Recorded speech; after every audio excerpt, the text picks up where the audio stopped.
For the record, donc Valère va présenter le film que j'ai choisi. Tu vas présenter le film que Valère a choisi. Je vais présenter le film que tu as choisi. Là pour l'ordre. Et pour l'ordre, C'est bon. donc Vendu. 1, c'est moi avec le film de Philippe. 2, c'est Philippe avec le film de Valère. Et 3, c'est Valère avec le film de Trevor. Voilà. Ok, c'est parti. Alors le film de Philippe s'appelle... On va le découvrir dans quelques instants. Qui présentait ce film donc? C'était moi. Allez, on t'en On prie. se retrouve avec un classique du nanar qui s'appelle The Room. Voilà. On sait pas la nationalité du Wizo. Disons que... Il est pas allemand ou quoi, non? Non, il est censé... Beaucoup de gens pensent qu'il est français en fait. Ah. Mais ça n'a jamais été démontré, expliqué. Il n'y a pas d'informations qui circulent sur le net. Sur sa page Wikipédia, il n'y a rien qui indique qu'il a une nationalité quelconque. Je tiens juste à préciser que la pochette a été... J'ai dû bidouiller un truc parce que comme il y contrôle un peu tout, je pense qu'on va avoir aussi des problèmes vis-à-vis des droits parce que ce mec-là bloque un peu tout. Ouais. La pochette est fabriquée en fait. Le visuel de droite c'est la face avant du DVD, les visuels de gauche c'est la face arrière du Blu-ray. D'accord. Donc c'est un monstre de Frankenstein. La tranche est un peu écrasée aussi. Ouais. En fait la tranche je l'ai pris sur une autre jaquette Blu-ray que j'ai collée en fait, pour faire la jonction. Ok. Qui nous informe que The Room est une comédie noire américaine, électrisante, sur l'amour, la passion, la trahison et le mensonge. C'est ce qui se passe dans la vraie vie. On peut le dire. Vous pouvez être avec la femme que vous aimez et tout d'un coup, boum vous la trouvez au lit avec votre meilleur ami ou un membre de, j'espère, de votre famille. Libre à l'interprétation. Selon que t'es avril ou pas. The Room parle Vu que le mec avait pour son bien là, c'est... The Room parle d'amitié et de relations dans la vraie vie, enfin dans la vie des personnes, et soulève la question la plus réelle et la plus fréquemment posée dans la vie. Peut-on vraiment faire confiance à quiconque? Êtes-vous prêt à, je sais pas, à observer le miroir de votre propre vie? Il manque un déterminant. Ce qui est d'autant plus drôle que la phrase est reportée juste à gauche. Donc Oui. ce film-là a été sorti de manière très sérieuse en 2003. C'est pas sorti comme une comédie noire, pas du tout. Il l'a sorti comme un film très sérieux. A posteriori, vu que ça a fait un flop lamentable, il a cherché à le repeindre en comédie. Ah, c'est exactement la même chose que pour un des films que nous avait choisi Trevor la dernière fois, Concorde 79. Donc c'est une stratégie assez répandue de sauver un film en le faisant passer pour un nanar volontaire. Sachant qu'apparemment des millions de personnes parlent de ce film et que nous allons bientôt nous joindre à eux. Ça c'est très vrai parce que c'est devenu un vrai phénomène. Il y a un site pour Tommy Wiseau, etc. Et il y a un site officiel pour ce film. www.theroommovie.com. Sur lequel sont listés des festivals pendant lesquels le film est diffusé avec des acteurs qui 10 ou 12 ans après reviennent encore et sont acclamés par les gens. Il y a tout un engouement autour de ce film, il y a vraiment un phénomène, c'est un peu comme Troll 2. Donc voilà, on a... qu'est-ce qu'on a? Oui, on a la tête de Wiseau, donc, qui est le réalisateur slash scénariste slash sans doute acteur principal. Plus que ça. Plus que ça. Il y a un peu de Il doit avoir tout fait, ouais, première caméra, assistant, make-up, Il voilà. y a des airs de qui d'un million d'autres... J'espère pas 1 million parce que... Je sais pas ce qu'il y a, mais j'ai l'impression qu'il a fait une attaque pendant la prise de vue. Là, Ouais, un AVC.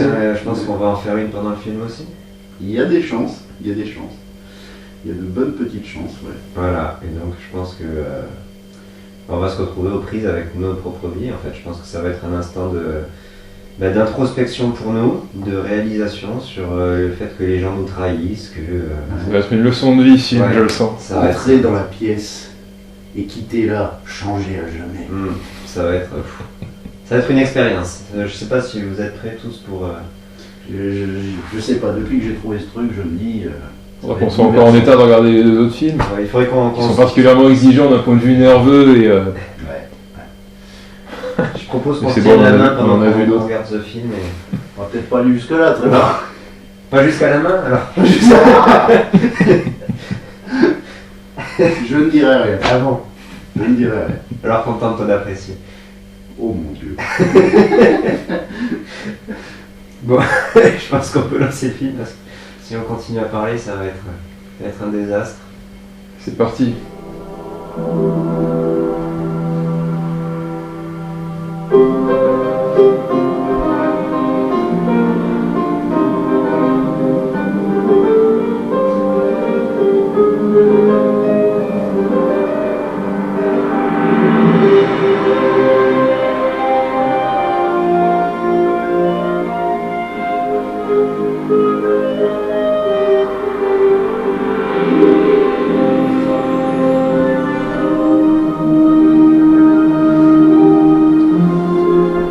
Mais ils tournent que des espaces, grands espaces en extérieur. Plutôt grand le micro.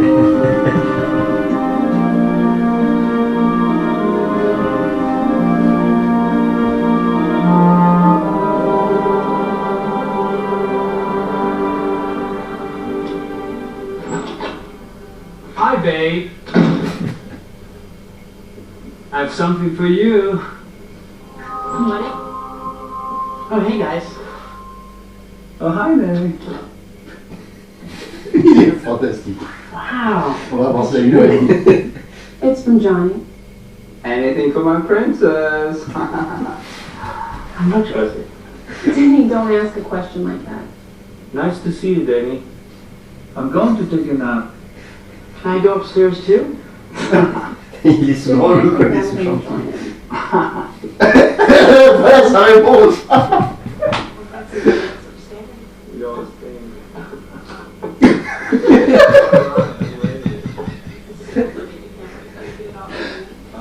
C'est le Joker sous Prozac. C'est un croisement entre le Joker et Travolta de Pulp Fiction en fait. I don't love him anymore. Why don't you love him anymore? Tell me. He's so boring. Well, you've known him for over 5 years. You're engaged. You said you loved him. He supports you. He provides for you. And darling, Ils ont you écrit les can't dialogues à support l'intention d'un yourself. public qui aurait, je sais pas, 62 QI. Oui, ça. And his position is very secure. And he's getting a promotion La very consanguinité, c'est soon. mal. He bought you a car, he got you a ring, clothes. I don't love Johnny. C'est une sorte de porno façon d'Eric, quoi.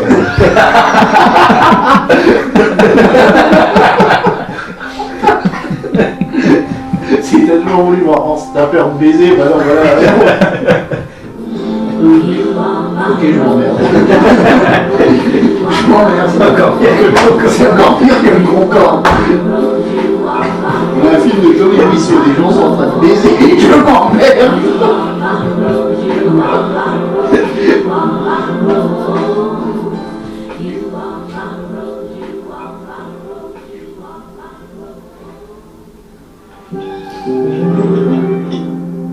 Hello? What are these characters doing here? They like to come here and give their... Elle aussi, elle trouve le film complètement bancal. Elle a brisé le quatrième mur. C'est la Deadpool de The Room. This is my mother. How many people come in and out of this apartment every day? Bonne Where's question. Grand Central Station? I just need to borrow some sugar. Je te dis, elle reprend en compte toutes les questions que se posent le spectateur, c'est vraiment notre incarnation dans le film. Have a kitchen. I did not hit her. It's not true. It's bullshit. I did not hit her. I did not. Oh, hi, Mark. Hey, what's up? I have a problem.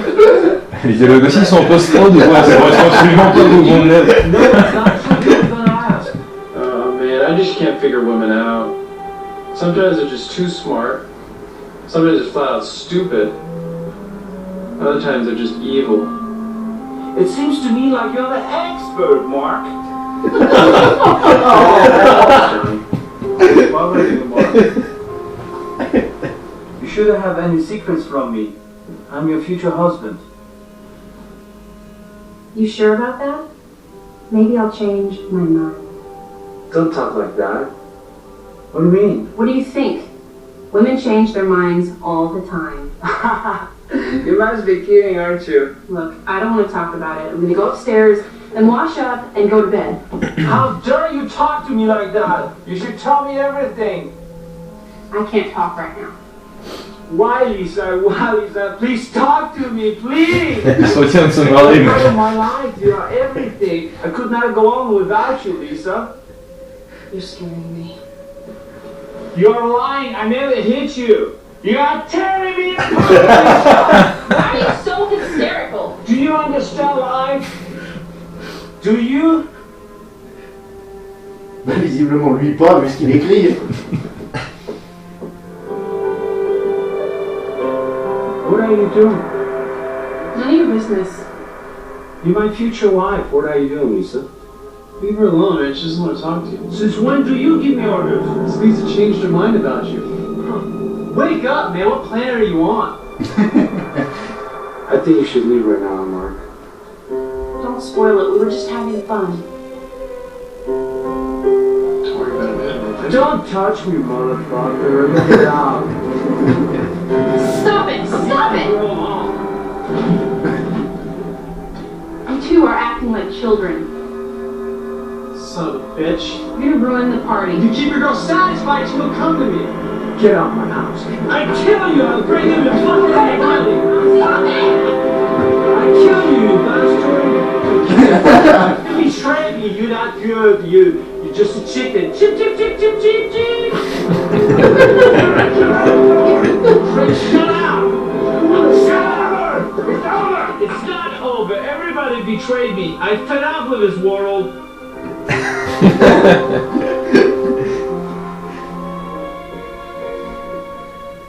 You can come out now, Johnny. She's gone. In a few minutes, bitch. Oh, you stupid mother.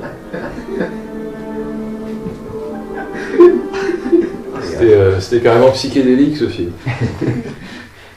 Ouais, peut-être faut le voir sous crack ou... C'est l'archétype du film surréaliste, quoi. Genre un chien andalou, c'est rien à côté. Film numéro 2, donc. À toi, Philippe.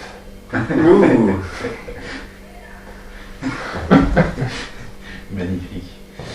Ça va être extrêmement sérieux comparé à l'autre, attention. Une jaquette de VHS. Nous avons donc un film qui s'appelle Ultime Combat. Ça commence bien. Ouais. Tagline, au Vietnam, il était le meilleur, il l'est encore. Avec 3 points d'exclamation, parce qu'à seul ne s'oublie pas. Donc, j'arrive pas à savoir de qui il s'agit. C'est un acteur particulier, parce que moi j'ai l'impression qu'il ressemble un peu à Depardieu, si je regarde la photo à gauche. Depardieu jeune. Depardieu jeune, ouais, genre les valseuses, tu vois. Il a la même tête, la coupe un peu. Cameron Mitchell, film de David Pryor. Il y a un certain Ted Pryor, je sais pas s'il est probablement de sa famille. Film de 87. Donc, et à l'arrière nous avons alors 4 magnifiques photos, les 2 du dessus on sait pas trop de quoi il s'agit, c'est la 7e compagnie au Vietnam. Il y a forcément une histoire de Vietnam là-dedans, ouais, vu que le mec... Je maintiens ce que je dis, on dirait Depardieu sur la photo qui est tout à gauche, là où il est en train de poignarder un mec. Sur la photo de droite, le pseudo Rambo. Ouais, c'est Rambo teint en blanc. Ouais, Rambo blond. Torse nu avec une machette qui a été trempée dans un pot de peinture rouge. Et il tient une mitrailleuse en plastique. Une mitrailleuse en plastique d'une manière très convaincante. Donc le tank qu'on voit à gauche, il va le détruire avec tout ça à un moment donné. Avec une balle tirée à travers le canon. Qui fait exploser le tank. Ex-officier des forces spéciales US, John Hogan. C'est le nom complet de Hulk Hogan. C'est peut-être basé sur un événement de la vraie vie. John Hogan entraîne un corps d'élite de mercenaires aux techniques de combat les plus poussées. Pour lui, même en temps de paix, la guerre n'est pas un jeu. Lorsque ces hommes s'entraînent, c'est pour de vrai. Et toute erreur leur est faite. Pourquoi il y a une virgule entre erreur et l'heure? Toute erreur, virgule, l'heure est fatale. Mais, virgule, quand il fait enlever Mike Denton dans les rues de Los Angeles pour servir de proie à ses soldats, il commet l'erreur qui pourrait bien lui être fatale à lui aussi. En effet, au Vietnam, Mike Denton était le meilleur. Virgule, il l'est toujours. Oh, petit point. Donc on va avoir une chasse à l'homme pour un entraînement de soldats en fait. Ouais. Ce sera un affrontement entre Hulk Hogan et Danton. Je paierai pour voir ce film. ça a l'air plutôt pas mal. Il y a un petit côté, je dois avouer, dans la pose sur la couverture de. C'est Platoon. Ouais. Platoon, William Dafoe sur la couverture. Au moment où il s'est Platoon, flingué. Platoon, c'est quoi, 86? Ouais. Oui, c'est Donc, justement ça. 86-87, ouais, ça, ici, est-ce que ça a déteint dessus?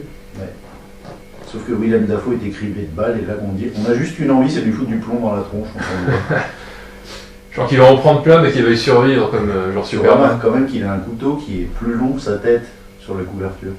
Oui, le couteau fait la taille de la machette en fait. Ouais. Je crois qu'il va y avoir un côté Metal Gear Solid 3 là-dedans. Ouais. Peut-être que c'est là que Hideo Kojima allait s'inspirer pour le... On savait que c'était un grand cinéphile mais on savait pas que c'était aussi un amateur de nanas. Le Solid Snake du pauvre. Ouais. Bon, on peut y aller. On peut y aller. Ultime combat, c'est parti.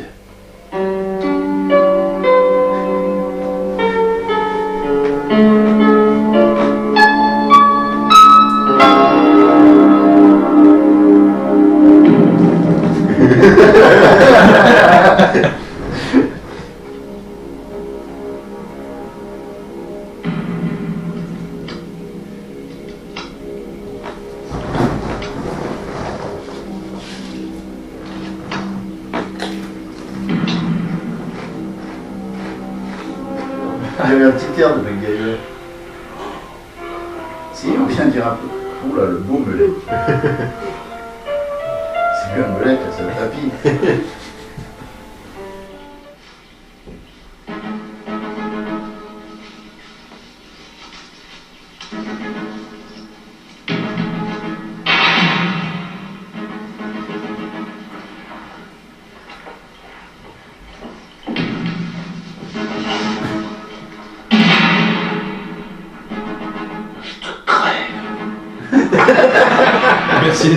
Merci notre ami.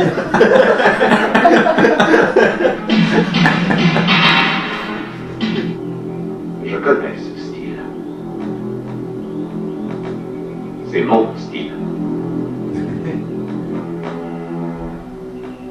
C'est comme ça que les gens.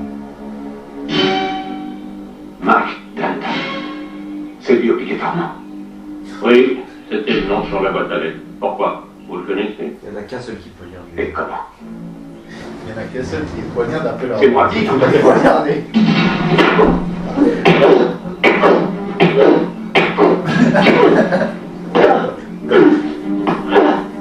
Vas-y, à toi. Il fait toujours les mêmes coups, il y a toujours la même touche. Il y a la petite pirouette, il y a les fils de la touche gauche.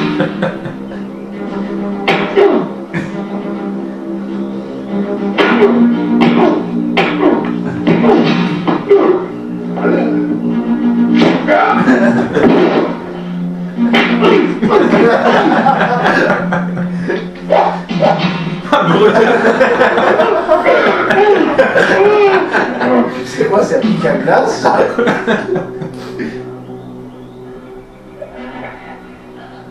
C'est lui Rambo en fait.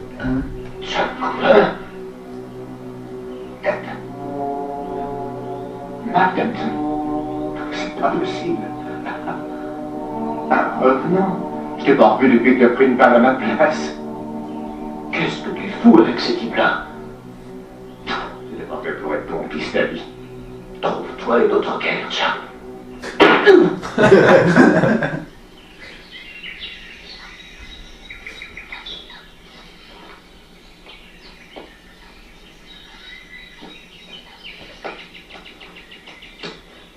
J'ai toujours pas eu l'idée de prendre les fringues dans les mecs qui l'a tué.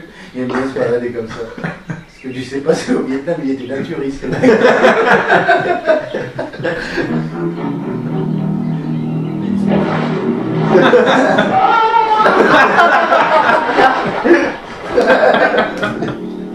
C'est quoi le piège là? Un filet ou... Une grenade. Il est partout.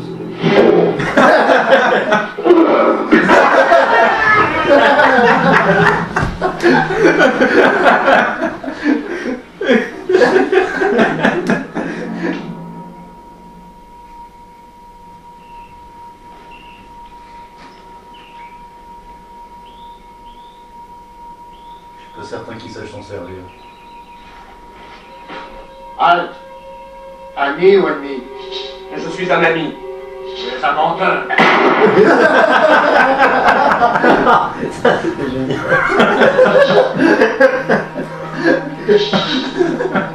À quoi ça sert de lui demander?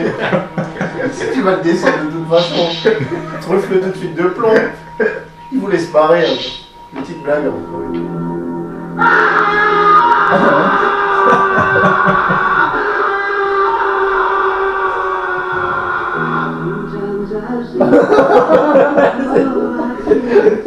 Putain, ça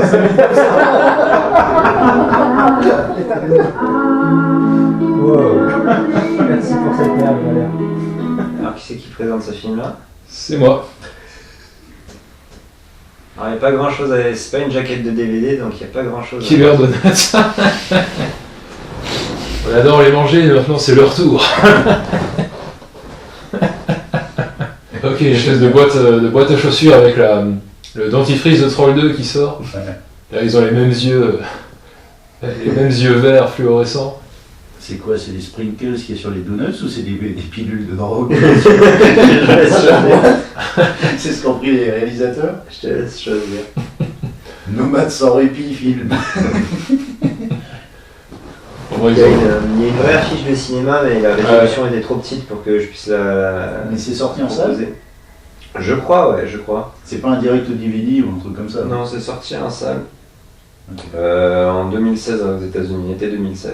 Ce que j'apprécie Ok. tout particulièrement, c'est qu'ils ont déjà le bon jeu de couleurs pour 2 épisodes du meilleur du pire. Ouais, du rouge et ils du ont tout vert. ce qu'il faut. Ils ont tout ce qu'il faut. Bon, bah ça va sortir la grosse artillerie contre. Évidemment, c'est les flics, enfin, c'est... Dans les films américains, c'est les flics qui bouffent les donuts. Donc j'imagine que c'est des flics qui vont... Putain, c'est bête. S'il était encore vivant, on aurait pu avoir Gene Freak, Ça aurait été... Officer Freak. J'ai fait... Ah oui, dans Troll 2. Ouais, tu vois, on continue sur la même lancée. Qu'est-ce qu'on peut distinguer d'autre sur l'affiche? Une ville générique des États-Unis, juste derrière. Ouais, ça va être New York, un truc comme ça. À droite de la bagnole de flic, je sais pas ce que c'est. Pas une autre. Ouais, Peut-être peut-être gyrophare. On dirait qu'il y a plusieurs gyrophares l'un derrière l'autre si tu regardes bien. Celle-là, celle qui est tout à droite, carré comme ça. Il y en a une autre juste là derrière. Ah oui. Ah oui, exact. Il y a, je sais pas, comme un mec vautré dessus, quelqu'un qui a dû se faire bouffer par un donut. Ouais, possible, ouais. Mon Dieu, Ouais, Et puis c'est quoi l'espèce de main de sorcière là, qui... c'est la main de c'est brille. la reine des trolls. C'est ça qui a donné vie aux donuts. Ouais. À la grâce de l'épi de maïs. Un truc comme ça, certainement. Ouais, et puis il y a des taches de sang un peu partout, ouais, ça va pas être... Ça va pas être un film d'enfant de cœur. Une hâte, c'est de voir la tête des donuts. Moi. La tête des donuts. Ils auraient intérêt à en avoir une parce que sinon je sais pas quoi ils vont bouffer les. Bon, bah je sens que ça va conclure en beauté la séance. Ah, on est passé d'un truc au sujet relativement correct à un bon vieux film parodique nanar à maintenant du nanar pur jus. Ouais, Là c'est. et assumé certainement. Ouais. La progression était bien, le hasard a bien fait les choses. mine de rien. Allez. Savourons ce chef-d'œuvre.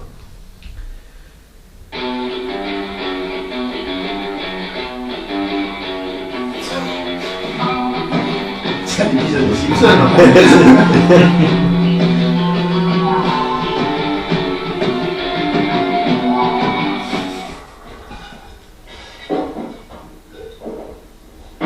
Good morning.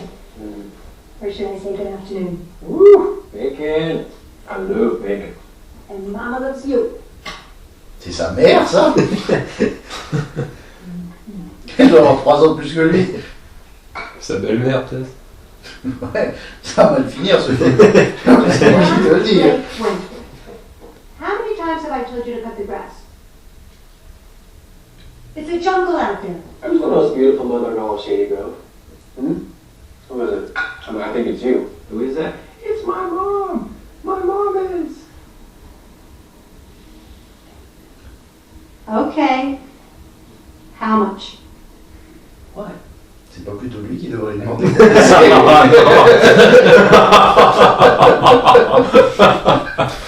Someone that works sa propre belle-mère. It's Veronica. She has expensive taste. Did you ask your Uncle Luther? Luther? You be nice to your uncle. He's a misunderstood genius. Ok, bon, on sait qui c'est qui a transformé les donuts en bête tueuse. Espèce de Doc Brown. 36-15 stéréotypes, bonjour. C'est Omar Sharif. Oui. Because you're dead. I'm done, man.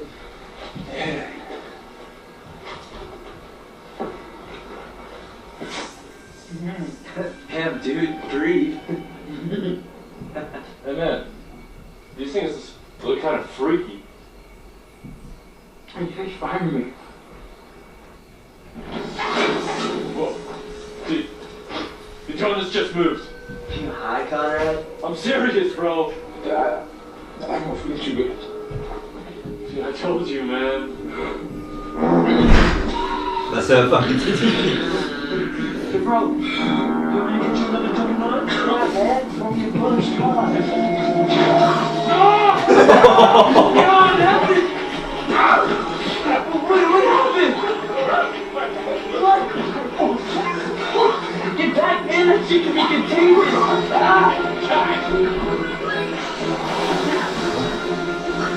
What's on fire, man? Pull up the fire!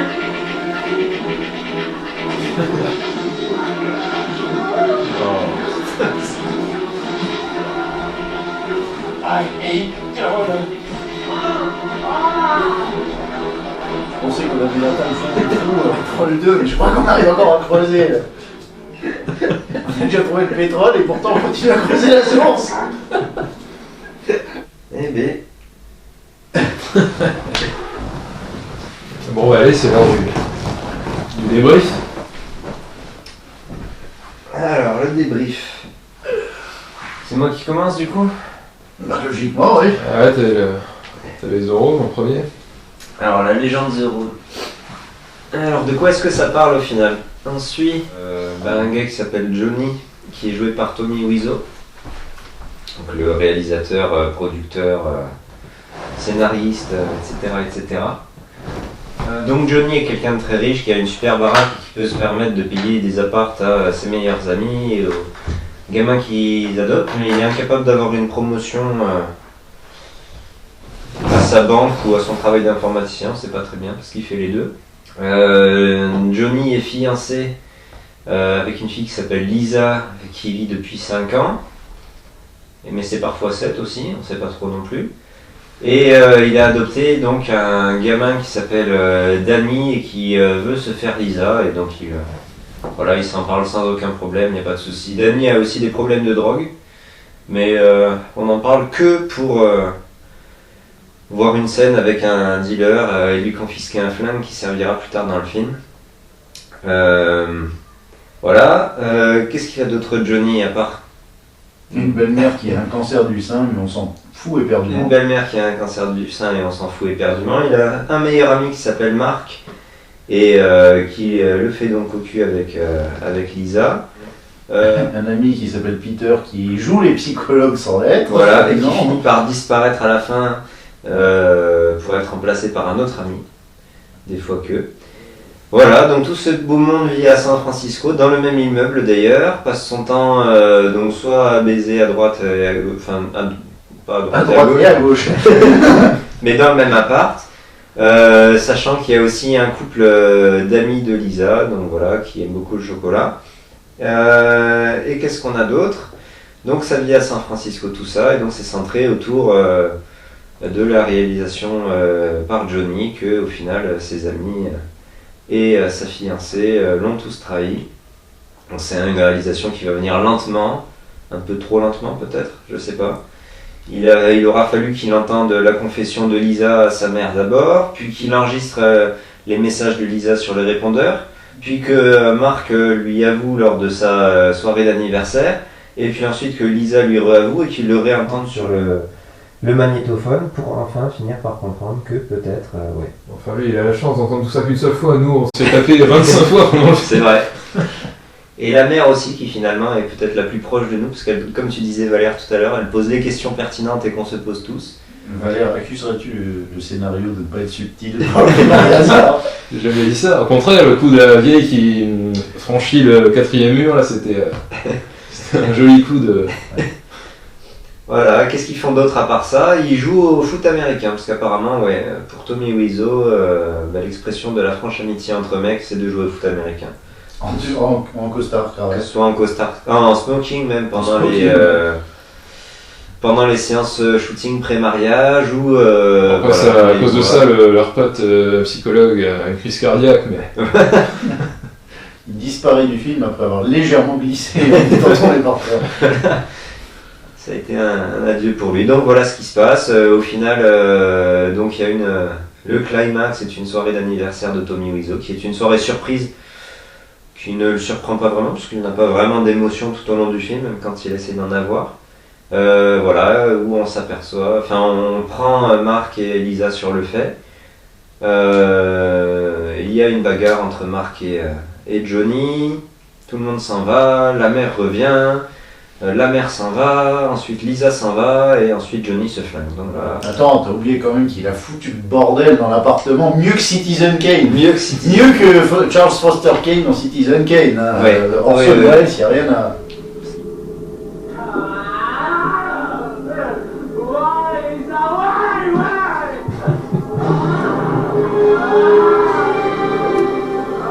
Ça y est, musique de film d'horreur maintenant.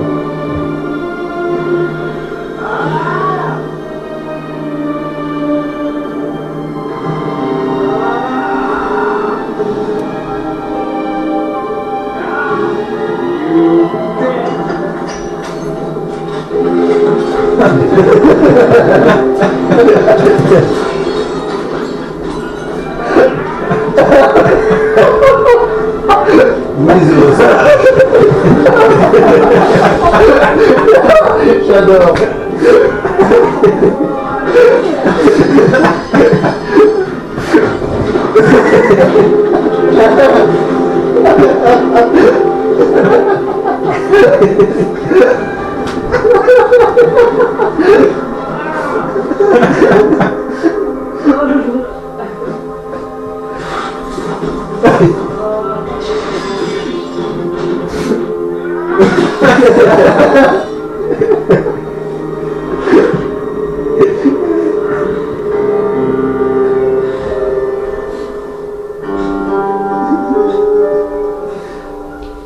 Par finalement se disputer avec Lisa.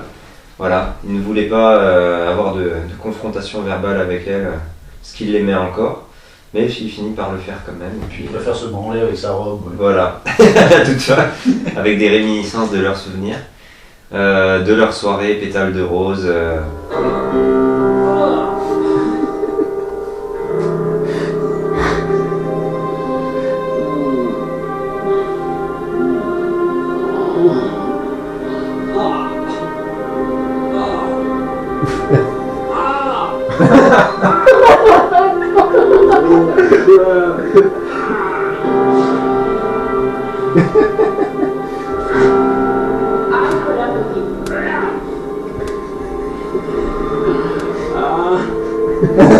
Mais des moments qui n'étaient que dans le film. Voilà. Ça fait 5 ans qu'il vit avec elle, il se souvient que des 3 derniers jours. C'est ça.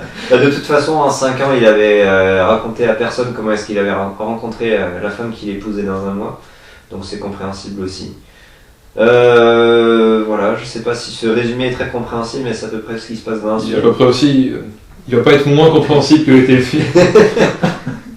Voilà, donc Johnny finit par se flinguer et tout le monde arrive pour un beau final. Il est autour moment du- de se réveiller. Voilà. Why? Why is this happening? Why? It's over. God, forgive me. Everything will be alright. Give him a Johnny.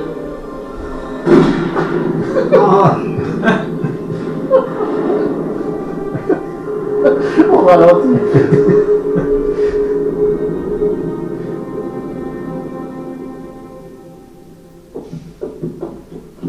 Wake up, Johnny, come on! Réveille-toi. Il a l'air vachement endormi.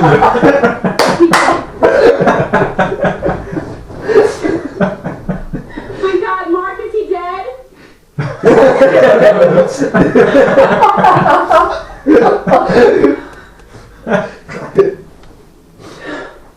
Yes, he's dead. Yes, he's dead. Oh my God. Puis tout le monde finit par rejeter Lisa, qui au final n'était qu'une manipulatrice, comme apparemment le sont toutes les femmes. Ça a l'air d'être le message du film qui nous est répété un petit peu au marteau. Voilà, je pense personnellement que Tommy Wiseau devait s'être fait larguer ou tromper juste avant ce film-là, et qu'il a cherché à mettre ça en mots, en images. Voilà. Est-ce que cette expérience, après être rentré dans la pièce, est-ce que cette expérience t'a changé à jamais, Trévo? Personnellement, oui.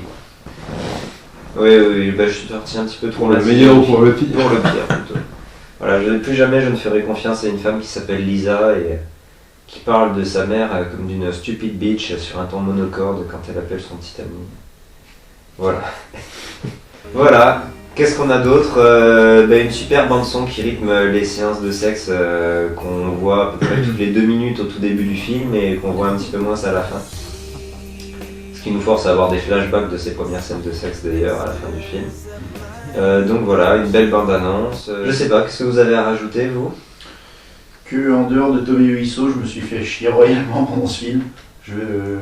En dehors de Tommy Wiseau qui apportait un minimum de... C'est lui qui fait la beauté de ce film en tant que nanar, par son jeu d'acteur absolument merdique, décalé, on ne sait pas de quelle planète il débarque. Non, d'ailleurs on lui demande, à un moment donné. On lui demande à un moment donné.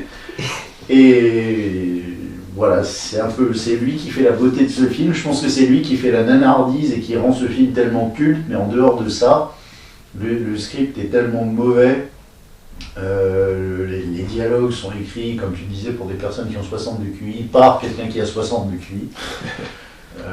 Il y a de la philosophie pour les nuls dans ce film, la musique est à chier. Il y a des choses super bizarres. Quand il va chez le fleuriste acheter des fleurs, ouais.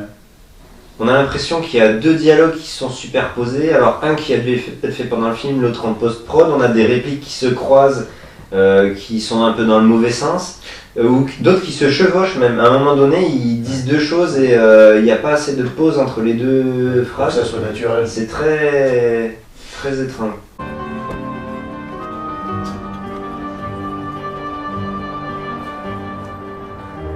Hi. Can I help you? Yeah, can I have a dozen red roses, please? Oh, hi, Johnny. I didn't know it was you. Here you go. That's me. How much is it? It'll be $18. Here you go. Keep the change. Hi, doggy. You're my favorite customer. Thanks a lot. Bye. Bye-bye. En même temps, je pense qu'il y a énormément de phrases de Tommy Wiseau du fait de son accent assez particulier qui aurait dû être doublé ou refait en post-prod. Parce qu'il y a certains moments où tu vois sa bouche bouger, pour 20 mots, il en a dit 50. Ouais. What a story, Mark. C'est un véritable mystère ce film parce qu'on se demande quelles étaient les intentions exactes du réalisateur. Il est complètement psychédélique le film au point qu'il fait vivre une expérience assez pénible. T'as l'impression que ce film te rend idiot littéralement. On t'explique tout en long et en large 250 000 fois. Et on se demande s'il casse son jeu ou pas ce mec. Enfin, c'est super bizarre. Quelle intention a présidé à la réalisation de ce film? Et je me demandais aussi sincèrement où en étaient les acteurs dans leur carrière, dans leur vie pour accepter de tourner dans un truc pareil. Et où est-ce qu'ils en sont maintenant? Maintenant, ils continuent à faire de la tournée et à aller dans des festivals où sont diffusés, projetés des séances de ce film-là. Incroyable. Ça continue à être projeté. J'ai vu récemment, il me semble, sur le site officiel du film, que Wiseau était encore à un festival, je sais plus où, en 2017, avec le gars qui a joué Mark et la nana qui a joué Lisa. Ils étaient sur une photo côte à côte. Et ça continue. Ça s'allume bientôt? J'en sais rien, ça fait un peu cirque-pindaire quand tu dis ça, mais... voilà. Ouais, c'est un film qui a donné lieu à son propre culte, genre Troll 2. Oui, c'est exactement ça. Ouais. Il vit sa vie presque indépendamment, il a un culte, il a une fanbase. Tout comme Tommy Wiseau, en fait, qui vit sa vie indépendamment de tout le reste. Son fils adoptif consomme de la drogue, il en a rien à faire. Il lui avoue clairement qu'il veut se taper sa fiancée, il en a rien à faire non plus. Au contraire, il lui demande d'en dire plus. Et il lui dit que c'est parfaitement naturel.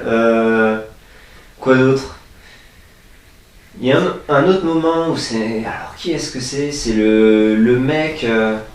Alors c'est un moment très étrange que j'ai toujours pas compris. Où le mec qui se tapait l'ami de Lisa là, avec la scène au chocolat vient le voir près des poubelles pour lui avouer qu'il avait oublié son caleçon ou je sais pas trop quoi. Il s'est fait attraper par la mère de Lisa. Et alors ça mène à rien cette scène, à un moment donné il se fait pousser dans les poubelles, on le revoit plus. Je t'interromps comme les 3/4 des scènes de ce film. Tu peux couper 75% de ce film, tu comprendrais tout de même l'intrigue. Oui, et puis du coup plus il y a de scènes et moins on comprend. C'est ça. Et voilà, on a des gens qui arrivent dans l'appartement pour 5 minutes, on sait pas trop pourquoi, la mère qui débarque, la première fois qu'on la voit, elle arrive, elle repart juste après, on a... La mère qui revient 5 fois de suite pour avoir la même conversation avec sa fille. Et qui au final est trop occupée pour rester, on la comprend d'ailleurs, et voilà, Lisa qui... Il y a des gens qui sonnent à la porte, elle dit je suis occupée, mais elle leur offre quand même un verre et elle fait la gueule quand ils s'en vont. Je sais pas trop ce qui se passe dans ce film. Comme je disais, je pense que c'est un assez bon exemple de film surréaliste. Oui. Faut pas chercher d'intention, de calcul, c'est un truc qui part dans tous les sens complètement. C'est aussi, il y a quand même, c'est les marques d'un réalisateur extrêmement amateur, mais quand tu vois les mouvements de caméra, les saccades qu'il y a dans les rotations de caméra ou les plans qui sont extrêmement mal coupés, en particulier dans la scène que tu mentionnais, où ils se passaient près d'une benne, où ils sont 4 et où tu as l'impression qu'ils ne pouvaient pas reculer plus la caméra, donc ils étaient obligés sur les 4 à en filmer que 2 à la fois, donc parfois un truc que tu vois jamais dans les films, et tu vois jamais un acteur coupé en plein milieu, tu vois jamais un plan se finir sur un acteur, c'est ridicule comme... Enfin c'est d'une maladresse ou d'une... Enfin je sais pas, ça a un côté extrêmement débutant, extrêmement... Et ce mec-là, comme je le disais, avait l'impression de faire un grand film, il l'a marketé comme un grand film, et un peu comme Concorde 79, il l'a sorti a posteriori en se disant « Mince, ça a quand même fait parler de lui, ce film, et ça a fait aussi un peu de bruit sur Internet. Il fait très attention au droit, et ça m'étonnerait pas qu'on ait des problèmes avec ce mec par après, si jamais je m'occupe du montage d'une vidéo. Mais il est très à cheval sur ce qu'on dit de son film, est-ce qu'on se moque de son film, est-ce qu'on dit que c'est bien fait.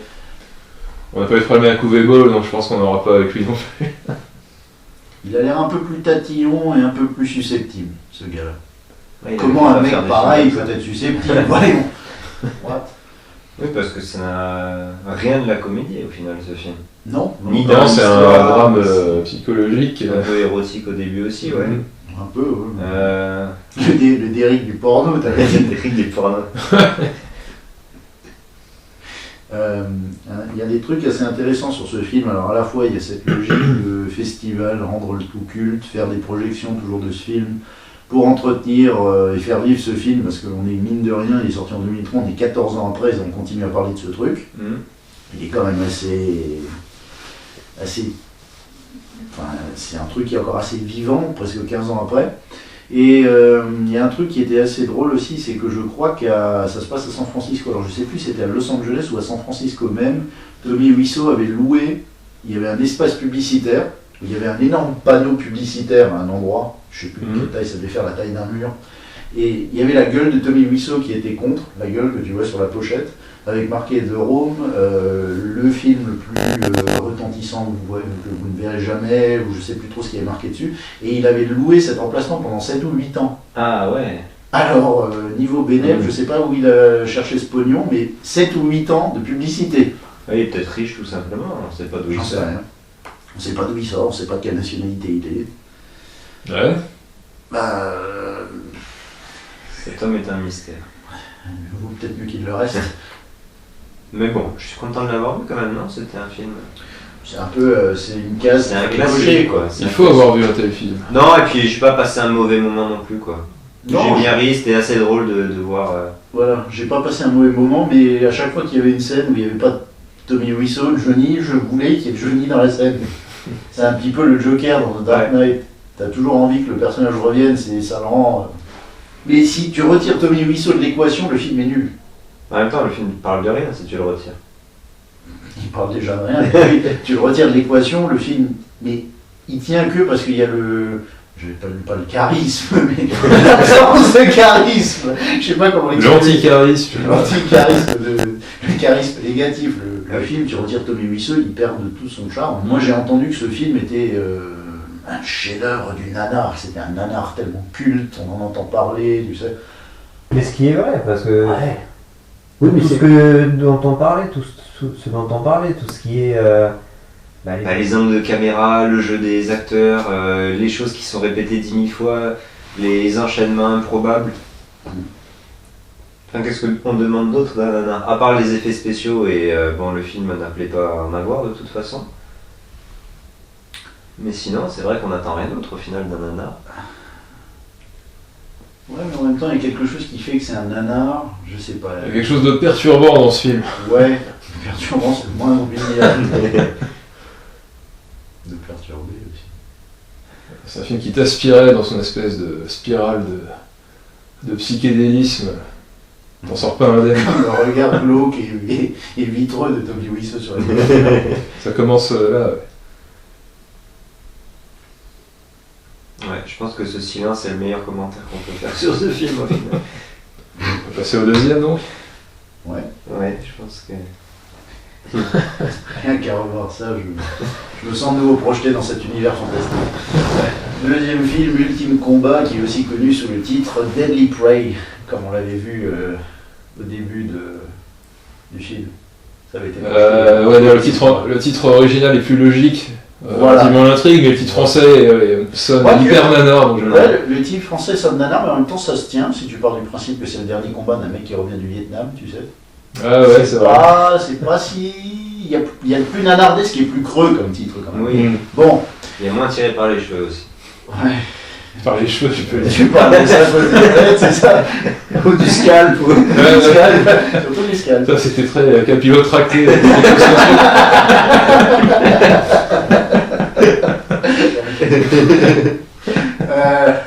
Donc, Ultime Combat, Deadly Prey. Nous suivons donc...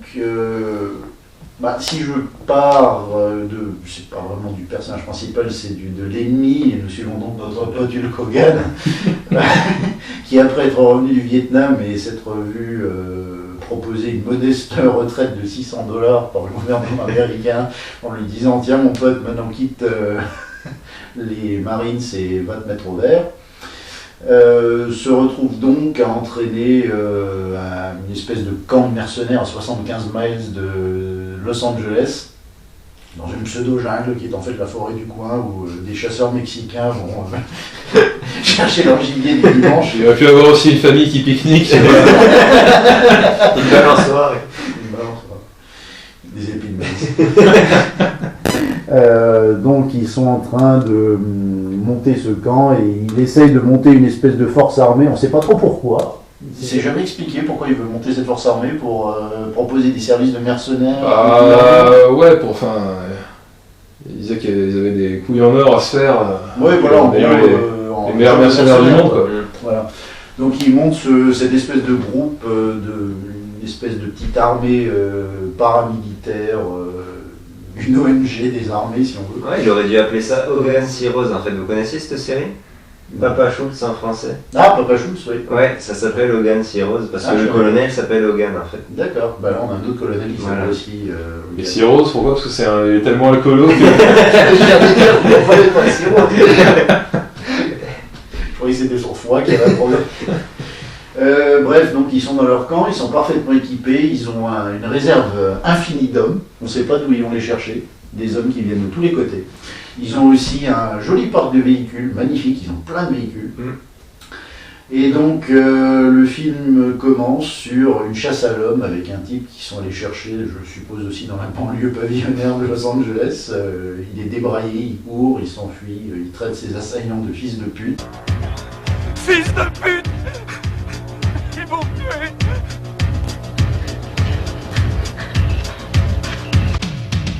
Il réussit à en assommer un avec une pierre et finalement il se fait choper par Kurt Russell. Kurt Russell / Snake Plissken qui lui tire une balle dans le ventre, dans l'estomac.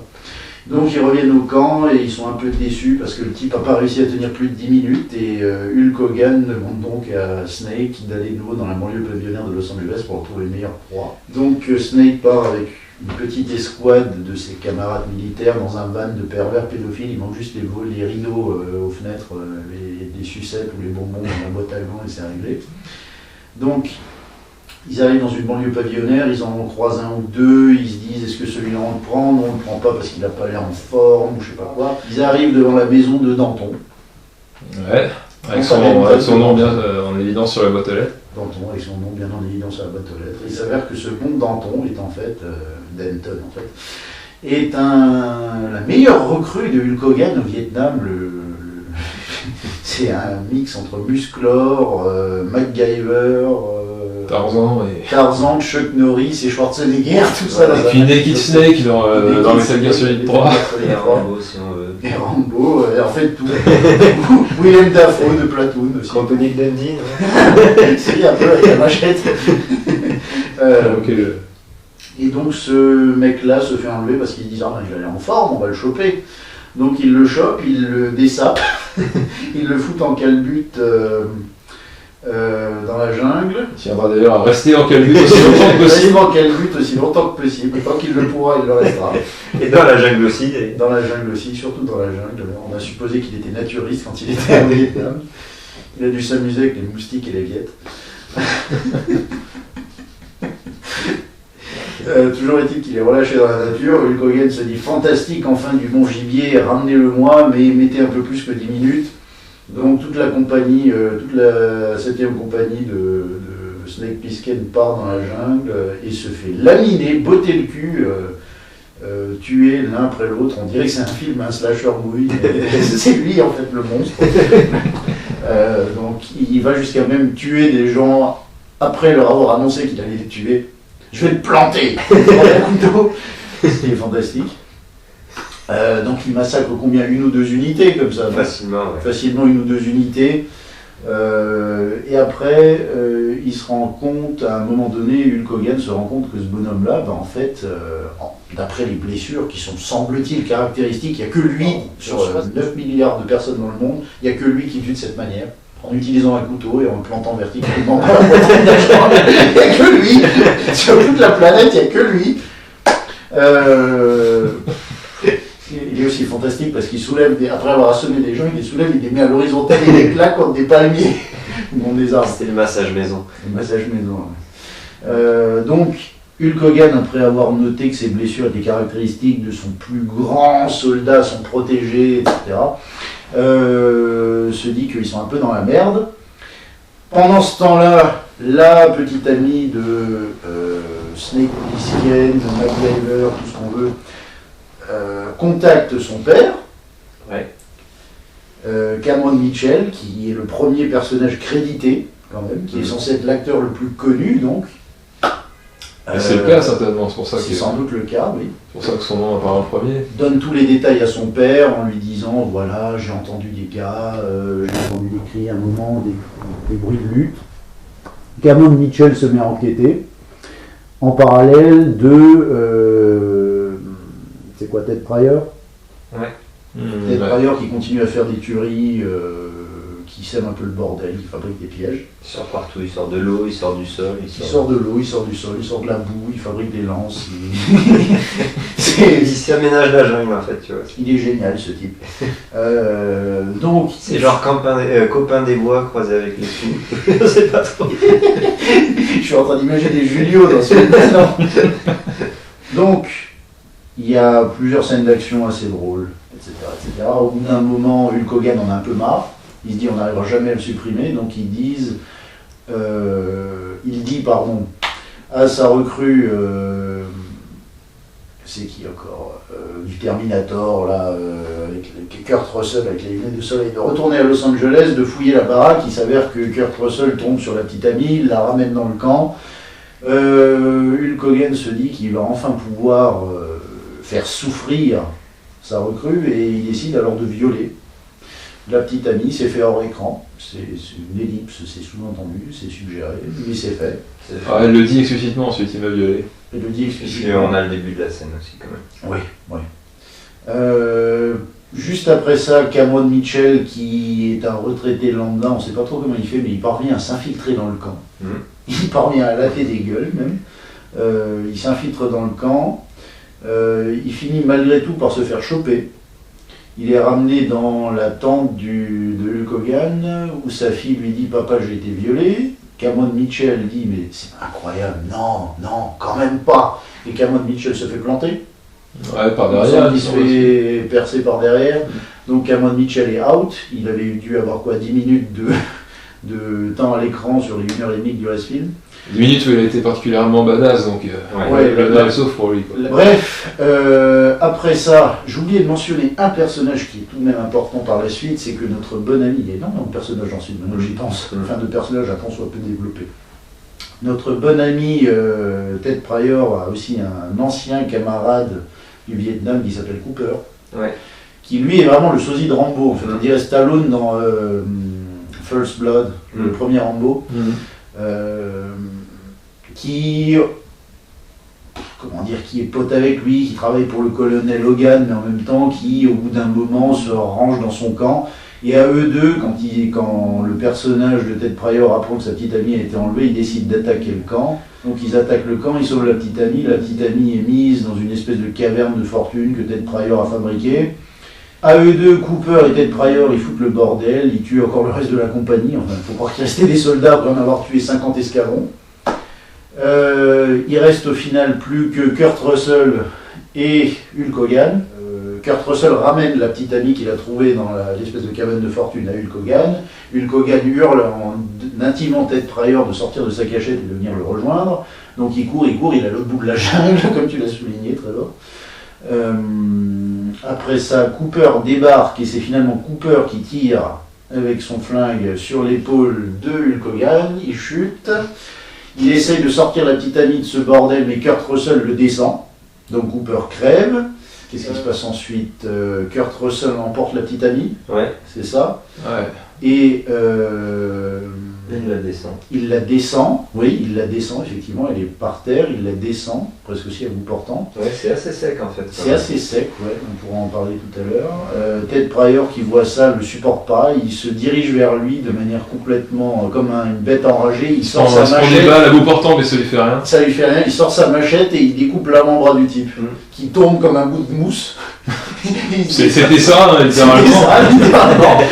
Il ramasse le bras, il lui latte la gueule avec son avant-bras jusqu'à l'assommer ou le tuer. Je crois qu'il le tue d'ailleurs avec son avant-bras. Et il décide ensuite de le scalper. Il récupère le belette. Belette contre belette. Ouais, t'as raison, c'est là. Ah ouais.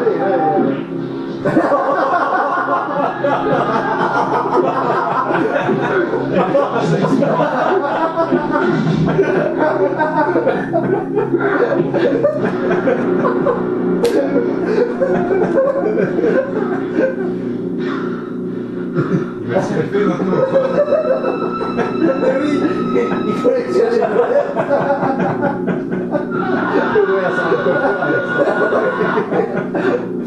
Regarde cette perruque. Belette and go. Donc il ramasse le belette, il retrouve ensuite Hulk Hogan qui est épuisé parce qu'il a une balle quand même dans l'épaule et il a couru tout du long. Il le retrouve dans la jungle après qu'il est tombé par terre. Il balance le belette du type par terre, on ne sait pas trop pourquoi, il doit avoir un fétichisme des melettes. Et il ordonne à Hulk Hogan de se dessaper. Du moins de retirer quoi de ses godasses, son t-shirt, et c'est à peu près tout, il me semble. Enfin, je crois qu'il est torse nu. Et donc, il ordonne à Hulk Hogan de filer. Visiblement, il ne le tue pas. Et le film se termine sur la pose platoonesque qu'on voit sur la jaquette. Le hurlement. Oui, voilà, où il hurle comme un loup, ou comme un type dégénéré. En laissant Hulk Hogan filer, et ça se termine sur ça. Oh, il le poursuivra et il le tuera certainement. Oui, c'est sous-entendu, oui, si on veut. Mais voilà, ça se termine de manière abrupte, mais ça se termine de manière efficace. Donc pas comme d'autres films. Ouais, c'est vrai qu'ils ont épargné les longueurs qu'il y avait à la fin. L'épilogue était bref, mais il était bon. Voilà, j'ai à peu près terminé. C'était assez long, je me rends compte, a posteriori, il y a quand même... C'est vrai que c'était pas un résumé, t'as quasiment raconté le film. En même temps, il y avait beaucoup de ficelles en mêlée, je trouve. L'intrigue n'était pas non plus d'une complexité hallucinante, mais il se passait quand même beaucoup d'éléments en même temps, en parallèle, les choses se recoupaient, les personnages qui étaient à Los Angeles à un moment se retrouvaient dans le camp, vice-versa. À un moment, la nana se retrouve de Los Angeles dans le camp, lui, Ted Pryor, qui s'est baladé en calbute pendant à peu près 90 minutes, se dit, il serait temps que je mette un froc, alors il retourne à Los Angeles. Oui, on sait pas trop comment il y retourne d'ailleurs, il y revient à pied, t'as l'impression. Oui, il a fait 75 miles à pied. Ben, ça a l'air. Ça a l'air. On est d'accord. Ben, c'est ce que... Oui. Oui, c'est ça. Alors qu'il était dans un camp tout plein de jeeps et même des tanks ou voilà. Non, ils s'en foutent. Ah ouais, ça, je me rends compte que maintenant. Ils préfèrent le faire à pied, pieds nus d'ailleurs. Oui. C'est mieux de manger des vers dans la forêt.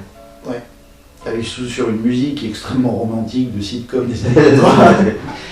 Ce film-là, c'est un peu un mix, bon, alors d'influences précédentes, mais aussi pas d'influence, mais comment dire, d'écho qu'on retrouve a posteriori à ce film. Ouais. T'as Metal Gear Solid 3, t'as Platoon, t'as tout ce qui se passe au Vietnam, en fait. Tout ce qui se passe au Vietnam.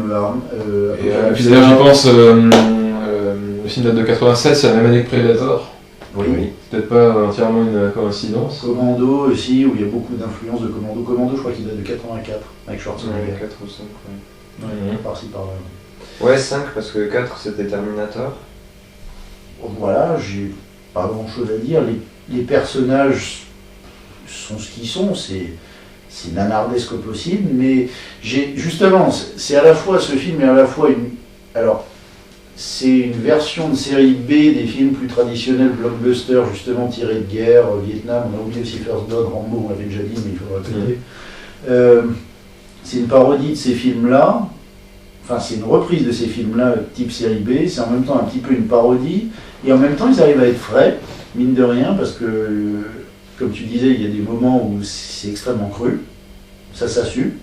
Ouais, c'est presque choquant en fait pour un film de ce genre-là, de cette époque-là, d'être allé aussi loin sur certains trucs.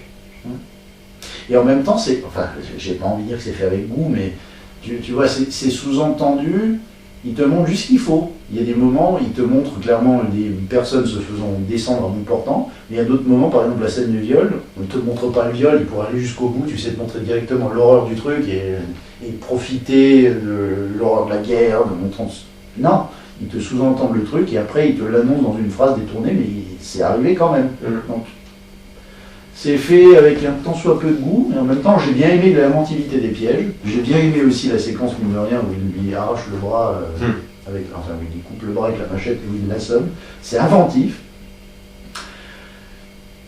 Voilà, j'ai pas grand chose à rajouter. La musique m'énervait un peu, comme tu disais, c'était 4 notes. T'as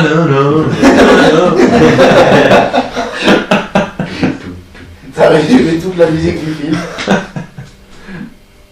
Les grenades avaient peut-être, ou les explosions avaient peut-être été un peu décevantes, parce que ça faisait vraiment pétard pour le coup. Tu voyais vraiment que c'était des pétards, et en plus ça avait des effets qui étaient assez... Oui, c'est qui manquaient de efficace cohérence. sur tout le monde sauf sur le héros. Et puis ensuite... Ouais, bah ça c'est le propre mais pas seulement sur le héros, au début le mec qui se fait pourchasser, là, il se prend une grenade au pied. Oui. Au pied, mine de rien, il devrait avoir des shrapnels ou je sais pas moi, quelque chose dans le corps, dans la jambe, dans la peau. Rien, il se relève comme si de rien n'était. C'est un bon petit nanar. Après, j'avoue qu'effectivement, je préfère le titre Deadly Prey, parce que ça... Ultime Combat, ça met plus le... Ça fait plus un truc d'arts martiaux, en fait, à la Van Damme. Oui, c'est vrai. En même temps, moi, je mettrais plutôt l'accent, si tu le ramènes au Vietnam, ça fait plutôt Ultime Combat, un truc un peu... À la Rambo, t'as d'ailleurs un peu le syndrome post-traumatique, tu sais, PTSD, du genre, c'est le dernier combat, après, c'est pas ma guerre, mon colonel, quoi, tu vois, des trucs comme ça. Et Deadly Prey, à l'inverse, ça met vraiment l'accent sur chasse à l'homme, c'est vraiment plus focalisé sur le film, mais en dehors de tout contexte Vietnam. Oui, parce qu'au final, il n'y a pas de guerre du Vietnam, mais il y a juste une jungle qui est donc remplacée par la forêt, les Vietcong qui sont remplacés par les Américains. Au final, ils ont importé la guerre du Vietnam à Los Angeles, quoi. Et en fait, ça marche plutôt pas mal, parce que la plupart du temps, oui, ça pourrait être aussi bien un film dans la jungle, ce serait la même chose, quoi. On oublie un petit peu le ridicule du fait que oui, ça doit être dans une forêt domaniale dans le comté de Los Angeles. Et on est plus pris par le fait que voilà, il va éliminer ses ennemis un par un. Comme ça. C'est pour ça que la dernière référence à citer à propos de ce film, c'est Home Alone. J'ai pas grand chose à en dire, j'ai passé un bon moment devant. Le doublage français aidait un peu aussi. C'est le seul film. Oui, ça contribue énormément à la nanardise d'un film, le doublage. C'est le seul film qu'on a vu en version française en fait, mais ça ne dérange pas parce que c'est des films qui, de l'époque. La seule exception, si tu prends toutes les sessions de l'NDP, c'était Runaway. J'avais pas réussi à le trouver en version originale. On avait dû se contenter de la version française. Non mais c'est souvent mieux pour un nanar. Tu te souviens du computer d'ailleurs? Ah oui. Quel computer? Mais au moins eux ils ne lisaient pas les bateaux. Il n'y avait pas de bateau à liser là-dessus. Ça m'a l'air bon. Ouais. Pour moi c'est bon, j'ai raconté un peu tout ce que j'avais à dire sur ce film. Qui était un bon moment, j'ai passé un bon moment. Ah, oui, je pense que ce film-là est plus... Si je le regarde rétrospectivement, je pense qu'il est plus consistant ou constant. Non, constant plutôt. Consistant, c'est autre chose, c'est plutôt pour les donuts. Il est plus constant en termes de qualité nanardesque sur tout le film. Oui, il y a moins de passages à vide, tu veux dire. Voilà. Le précédent avec Tommy Wiseau, il y avait des vraiment moments où ça draguait, quoi. Il fallait vraiment ramer, où ça avançait plus. Les passages avec Lisa, Marc, ou même les amis de Lisa, la blonde. Tu veux dire les trois quarts du film, en fait. Les trois quarts du film, c'est ça. Mais sur ce film-là, ouais, je pense qu'il n'y a rien d'autre. Pour moi, c'est bon. Allez, on sort au troisième maintenant. Tu vas nous jouer des Jean-Pierre Coff du meilleur du pire. C'est de la merde. Parce que de la merde, il y en avait, y compris littéralement dans ce film. Donc on avait en troisième l'attaque des Donuts tueurs. Un film très récent de 2016 où il se passait à peu près la chose suivante. Il y avait un jeune type qui bosse dans un restaurant de donuts, une sorte de fast-food où ils vendent à peu près que des donuts. Ce mec-là a une mère qui a maximum 5 ans de plus que lui. Il a également une copine qui se prostitue avec un type en cavale qui a un bracelet électronique à la cheville. Au grand dam de sa collègue du restaurant de donuts, qui visiblement voudrait remplacer la brune voudrait remplacer la blonde, ce qui finit par se passer à la fin, mais on y viendra plus tard. Aussi, il faut noter aussi que la mère du mec entretient une relation avec un sosie une sorte de J.J. Abrams Hollande. Et puis ce gars a aussi un oncle qui a une sorte de Doc Brown qui s'appelle l'oncle Luther et qui conçoit notamment au début du film un sérum, plutôt une sorte de substance qui a le pouvoir de transformer des objets inanimés en d'atroces bêtes tueuses. Il fait pour commencer l'expérience sur un rat. Qui ressuscite. Ouais, qui ressuscite, qui le mord à l'épaule, qui crée un jet de sang assez curieux. Un peu plus tard, au restaurant de donuts, oncle Luther rend visite, passe dans le resto, ce qui fait pas vraiment plaisir au gérant du resto qui se bat avec lui et qui essaie de le foutre dehors. À cette occasion, il y a un petit flacon du sérum qui est dans la poche de la blouse d'oncle Luther qui, on ne sait pas comment, survit de sa poche, comme si le truc lui-même était vivant d'ailleurs, et atterrit dans le bac d'huile dans lequel ils font frire les donuts. Et donc, tu la sens là, la merde. C'est vrai qu'on raconte ensuite, ça va encore plus. Elle s'approche. J'ai été scobé. Ça donne naissance à une première couvée, une première fournée plutôt de donuts tueurs. Une couvée de donuts. Non, donuts avec Théo. Il y a deux flics qui passent dans le resto, qui achètent une boîte de donuts, et qui sont les premières, enfin pas tout à fait les premières victimes des donuts, mais les premières à en acheter en tout cas. Non, il y a la vieille. Ah oui, il y a la vieille Madame Q, c'est ça. Madame As. Ouais, c'est elle la première à se faire vraiment bouffer par les donuts sous les yeux de son chat en porcelaine. Enfin non, C'est un animatronique, qu'est-ce que c'est Ouais, c'est un animatronique, j'ai l'impression que c'est couvert de fourrure, mais c'est l'équivalent du rat tueur Ouais. donc le Luther. Ah non, c'était mieux qu'une chaussette quand même. Je sais pas pourquoi est-ce qu'ils n'ont pas pris un vrai chat pour celui-là, parce qu'il avait rien à faire, ce chat, à part miauler une fois. Il lui sautait peut-être à la carotide à chaque fois qu'il essayait de faire un striptease devant la boîte de donuts. C'est possible. Ou pour éviter de s'attirer les foudres des défenseurs des animaux, parce qu'à la fin, dans le générique, il précisait bien aucun animal. Il n'y a aucun animal vivant sur ce plateau. Ouais, voilà, donc voilà, ils sont mis à l'abri de toute. Bref, des flics achètent une première boîte de donuts, ils en font manger un au mec qui venait de coffrer, un latino qui sera. Qu'ensuite le mec et sa copine du restaurant de noces retrouveront. Parce que oui, ces deux-là, entre-temps, quittent au resto dans les circonstances suivantes. D'avoir 3 mecs qui viennent draguer, enfin plutôt harceler sexuellement la copine du gars. Le mec qui lui aussi, un peu comme Ted Pryor dans le film d'avant, nous cache un passé de gros dur. Enfin, il saute par-dessus le comptoir, il tabasse les 3 gars. Ils s'en sont pris à sa copine. Et le gérant qui arrive fout dehors la fille, et puis le gars solidairement enlève son uniforme et part avec. Il part d'ailleurs avec, en compagnie de leur ami Abraham Holland. Abraham Holland. C'est le cousin juif de François. Alors ils prennent la route ensemble dans une magnifique coccinelle noire. Et là, ils vont faire plusieurs rencontres, à commencer par le latino qui a... Zombifié. Le latino zombifié, ouais. Il le renverse, et ensuite quand ils sortent de la bagnole, ils s'aperçoivent que le mec est devenu se transformer en Hulk, il meurt en se chiant dessus. And now shit hit the fan.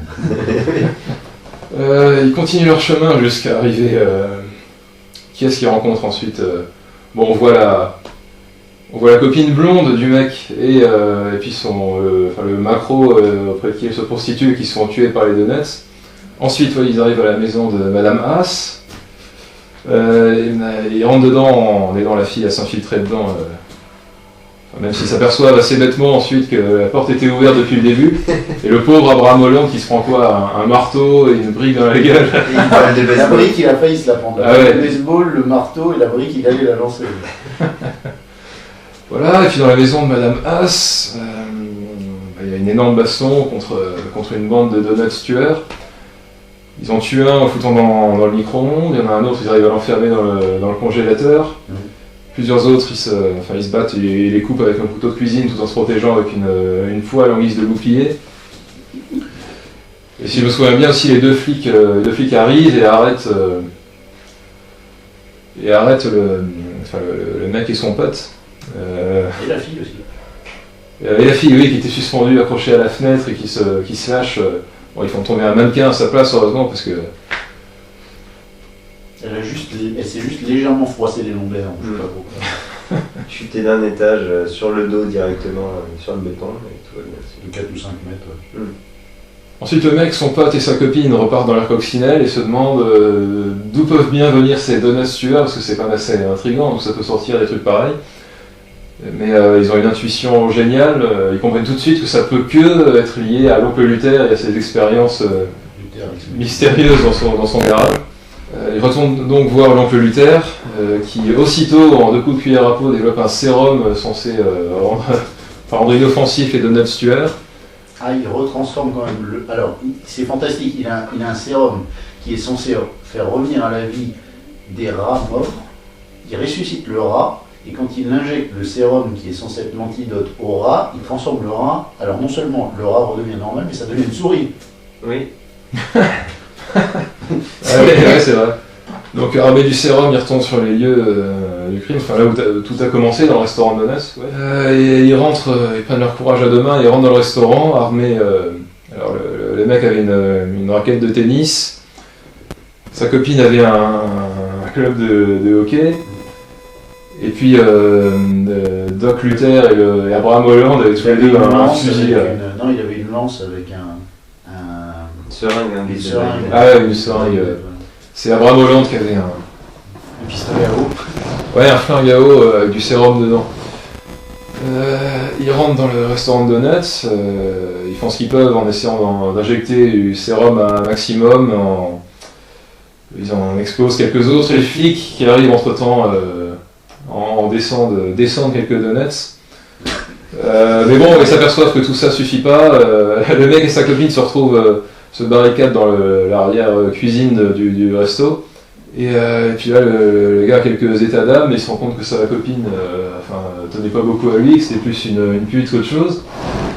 Mais heureusement, la fille, la brune, l'embrasse, qui lui permet de reprendre ses esprits. Et ils sont fermement décidés à venir à bout des donuts, ce qu'ils font en faisant tout simplement exploser le resto. Et tant pis pour leur pote Hollande et pour les deux flics. Et pour le clochard. Il y avait un clochard. Et pour le clochard qui survivra, ceci dit. Donc on mange juste l'épilogue, on croyait, en tout cas, je pensais que le film allait se terminer sur une scène qui aurait été à peu près pas mal pour une scène de fin, c'est-à-dire celle où le mec et sa copine sortent par une plaque d'égout et s'embrassent. Mais non, il y a un épilogue assez longuet où il se retrouve, quand on est chez sa mère, il y a la fille au pieu avec lui. Et puis... Et ça dure, et ça dure, et ça dure. Ils discutent de tout, de leur statut, est-ce que c'est des amis, est-ce que c'est plus que des amis, et est-ce que leur mère acceptera leur relation, et est-ce que leur mère va finir avec Abraham Holland, et est-ce que... C'est pas un épilogue, en fait, c'est 3 chapitres. Ouais, il y a une petite réminiscence de The Room, qui a déteint sur... un petit peu sur les deux autres films, d'ailleurs. Et puis dernière image, non pas tout à fait la dernière image, mais quasiment la dernière image qui était on ne peut plus prévisible, il y a un dernier donut tueur qui a survécu, qui apparaît à la fenêtre des... Qui est clopé quand même, il manque un bout sur le dessus, à droite, il me semble. C'est pas celui qui avait commencé à manger l'un des 3 relous, là. C'est pas improbable. Ah oui, c'était celui-là, on le retrouve, exact. Mais la toute dernière image, c'est une petite scène bonus post-générique avec le clochard avec sa lunette de chiotte autour du cou, enfin il se passe rien de bien palpitant là-dedans. Ça fait frémir le Marvel Cinematic Universe de terreur en se disant mon Dieu, qu'est-ce qu'on a créé. Et bon, c'est comme ça que se termine le film. Est-ce qu'on peut en dire d'autres maintenant que par rapport aux deux autres, il explorait encore un registre différent. C'était le seul film qui était de toute évidence un nanar volontaire, au point que ça en était... c'était assez proche dans l'esprit des films trauma. Un film qui est pas vraiment dans le domaine du nanar, qui est un film complètement délirant, de série Z, complètement assumé. Un mélange de gore, de scatologique et de poète-poète. Il y a vraiment une ambiance trauma là-dessus. Qui reprend, à part l'originalité des Donut Tueurs, qui reprend sinon tous les codes de la comédie un peu classique américaine. Le triangle amoureux qui est le plus cliché du monde. La bimbo blonde. La bimbo blonde, le mec complètement oublieux que sa meilleure amie d'enfance, qui est super jolie, geek, garçon manqué, tout ce que tu veux, est à fond sur lui, alors que lui a rien de particulier, que lui est attiré par la blonde qui n'en a rien à faire. Bon, le pote qui comic relief un petit peu. Comic relief qui est vraiment le geek de chez geek. Qui couche avec la mère de son pote, ça c'est le seul. Ça c'est peut-être le twist, ça, ouais, c'est le truc auquel on s'attendait pas. Ouais. Et surtout en voyant la tête du pote en question. Après, bon, c'est vrai que par rapport à ce que tu disais, Philippe, sur le film d'avant, là, ouais, il y avait quand même beaucoup de longueur entre les scènes de donuts. J'irais même jusqu'à dire que autant le concept, tu vois, l'attaque des donuts tueurs, ça peut... Enfin, c'est pas que ça peut sembler intéressant, mais tu vois, ça te semble tellement absurde, tellement tiré par les cheveux, tellement vraiment nanardesque, que ça paraît plaisant comme ça. Et quand tu le vois dans l'application, moi je... c'est plus un film classique en fait, une comédie d'horreur. Oui, mais même, je sais pas, j'ai pas trouvé les donuts tellement intéressants comme tueurs. Ouais, ça aurait pu être n'importe quoi d'autre. Non, oui, bon, ça aurait pu être des pâtes, ça aurait pu être des pizzas, je m'en fous, mais... Des moussaka géantes ou des tomates tueuses. Ouais, oui, l'attaque de la moussaka géante, c'est ça, sûrement une allusion, une filiation assumée avec... Ouais. Non, ça va, j'ai trouvé ça sympa, ces petits donuts qui se baladent partout en sautillant avec des boing de... C'était le même principe que les Gremlins, un truc qui ressemble à rien, inoffensif... dans des circonstances un peu inattendues, peuvent se transformer en des bêtes tueuses. Ouais, on a eu des scènes sympas, comme le meurtre du yogi sous sa douche. On nous l'a introduit en fait pendant 3 quarts d'heure juste pour le voir mourir dans la scène d'après. Bah, c'est un peu le principe d'un film d'horreur, en même temps d'introduire le buffet. Ouais, là c'était introduit, c'était même plus introduit, là c'était expliqué par le menu. Quoi, tu parles du yogi quand il amène le donut, il donne un orgasme. Ah ouais, là c'est... Bah, de toute manière, ouais, les premières scènes dans le petit resto à donuts qui servaient à introduire tous les personnages, ça aurait pu être écourté. Ou alors tu peux considérer que il y a eu des occasions manquées là-dedans, par exemple le donut scintillant de l'illuminé, là, ça aurait pu... je m'attendais à ce que l'idée soit reconduite, enfin ils en tirent quelque chose, que ce soit l'espèce de gentils donuts qui permettront de lutter contre les donuts tueurs ou un truc dans ce genre, je sais pas. Et vive le sans gluten. Mais au final, non, ils lui ont laissé tomber comme le reste, ouais. Donc voilà, qu'est-ce qu'on a eu? On a eu un pervers avec des jumelles, sinon. Ouais, avec sa maîtresse sadomaso asiatique. Voilà. Mais il n'a pas servi à grand chose non plus. Non, il apparaît comme ça, il détourne un plan quand ils vont attaquer, s'introduire dans la baraque de Madame Haas. D'ailleurs, la maîtresse se fait tuer par des donuts, on ne sait pas trop d'où ils sortent, parce qu'on n'a jamais vu ce gars. Princesse Leia, il fait une vanne sur le fait qu'elle ait les buns. Des buns de part et d'autre de la tête. Mais lui n'a pas acheté de donuts, donc bon, on sait pas trop. Il se balade sans les donuts qui étaient dans la maison de Madame Haas, il y en a 2 ou 3 qui ont pu sortir et s'infiltrer dans la maison en face. C'est vrai, ouais. Puisqu'ils apprennent à conduire une voiture d'ailleurs après. Ouais, ils passent le permis très vite. Hein. J'ai pas passé un mauvais moment devant ce film. Après, je sais pas. J'en attendais peut-être plus du concept. Je trouve qu'il faisait pas grand chose une fois que les donuts étaient apparus, ils en faisaient plus grand chose. C'était plus succession de scènes où ils se battent, ou alors scènes où il y a quelqu'un qui se fait bouffer. Il manque quelque chose. On aurait pu s'attendre à ce que ça prenne des proportions limite incontrôlables, qu'ils envahissent toute la ville, qu'ils fassent régner la terreur. Ouais, limite. Et qu'il fallait trouver une solution à quand tu vois diffuser un sérum pulvérisé sur toute la ville. Quand tu vois le nombre de donuts qui émergent de l'huile, à un moment, là, une vraie fontaine de donuts. Au final, il reste juste et il tourbillonne autour des... Ouais, il va y avoir une fin à la façon...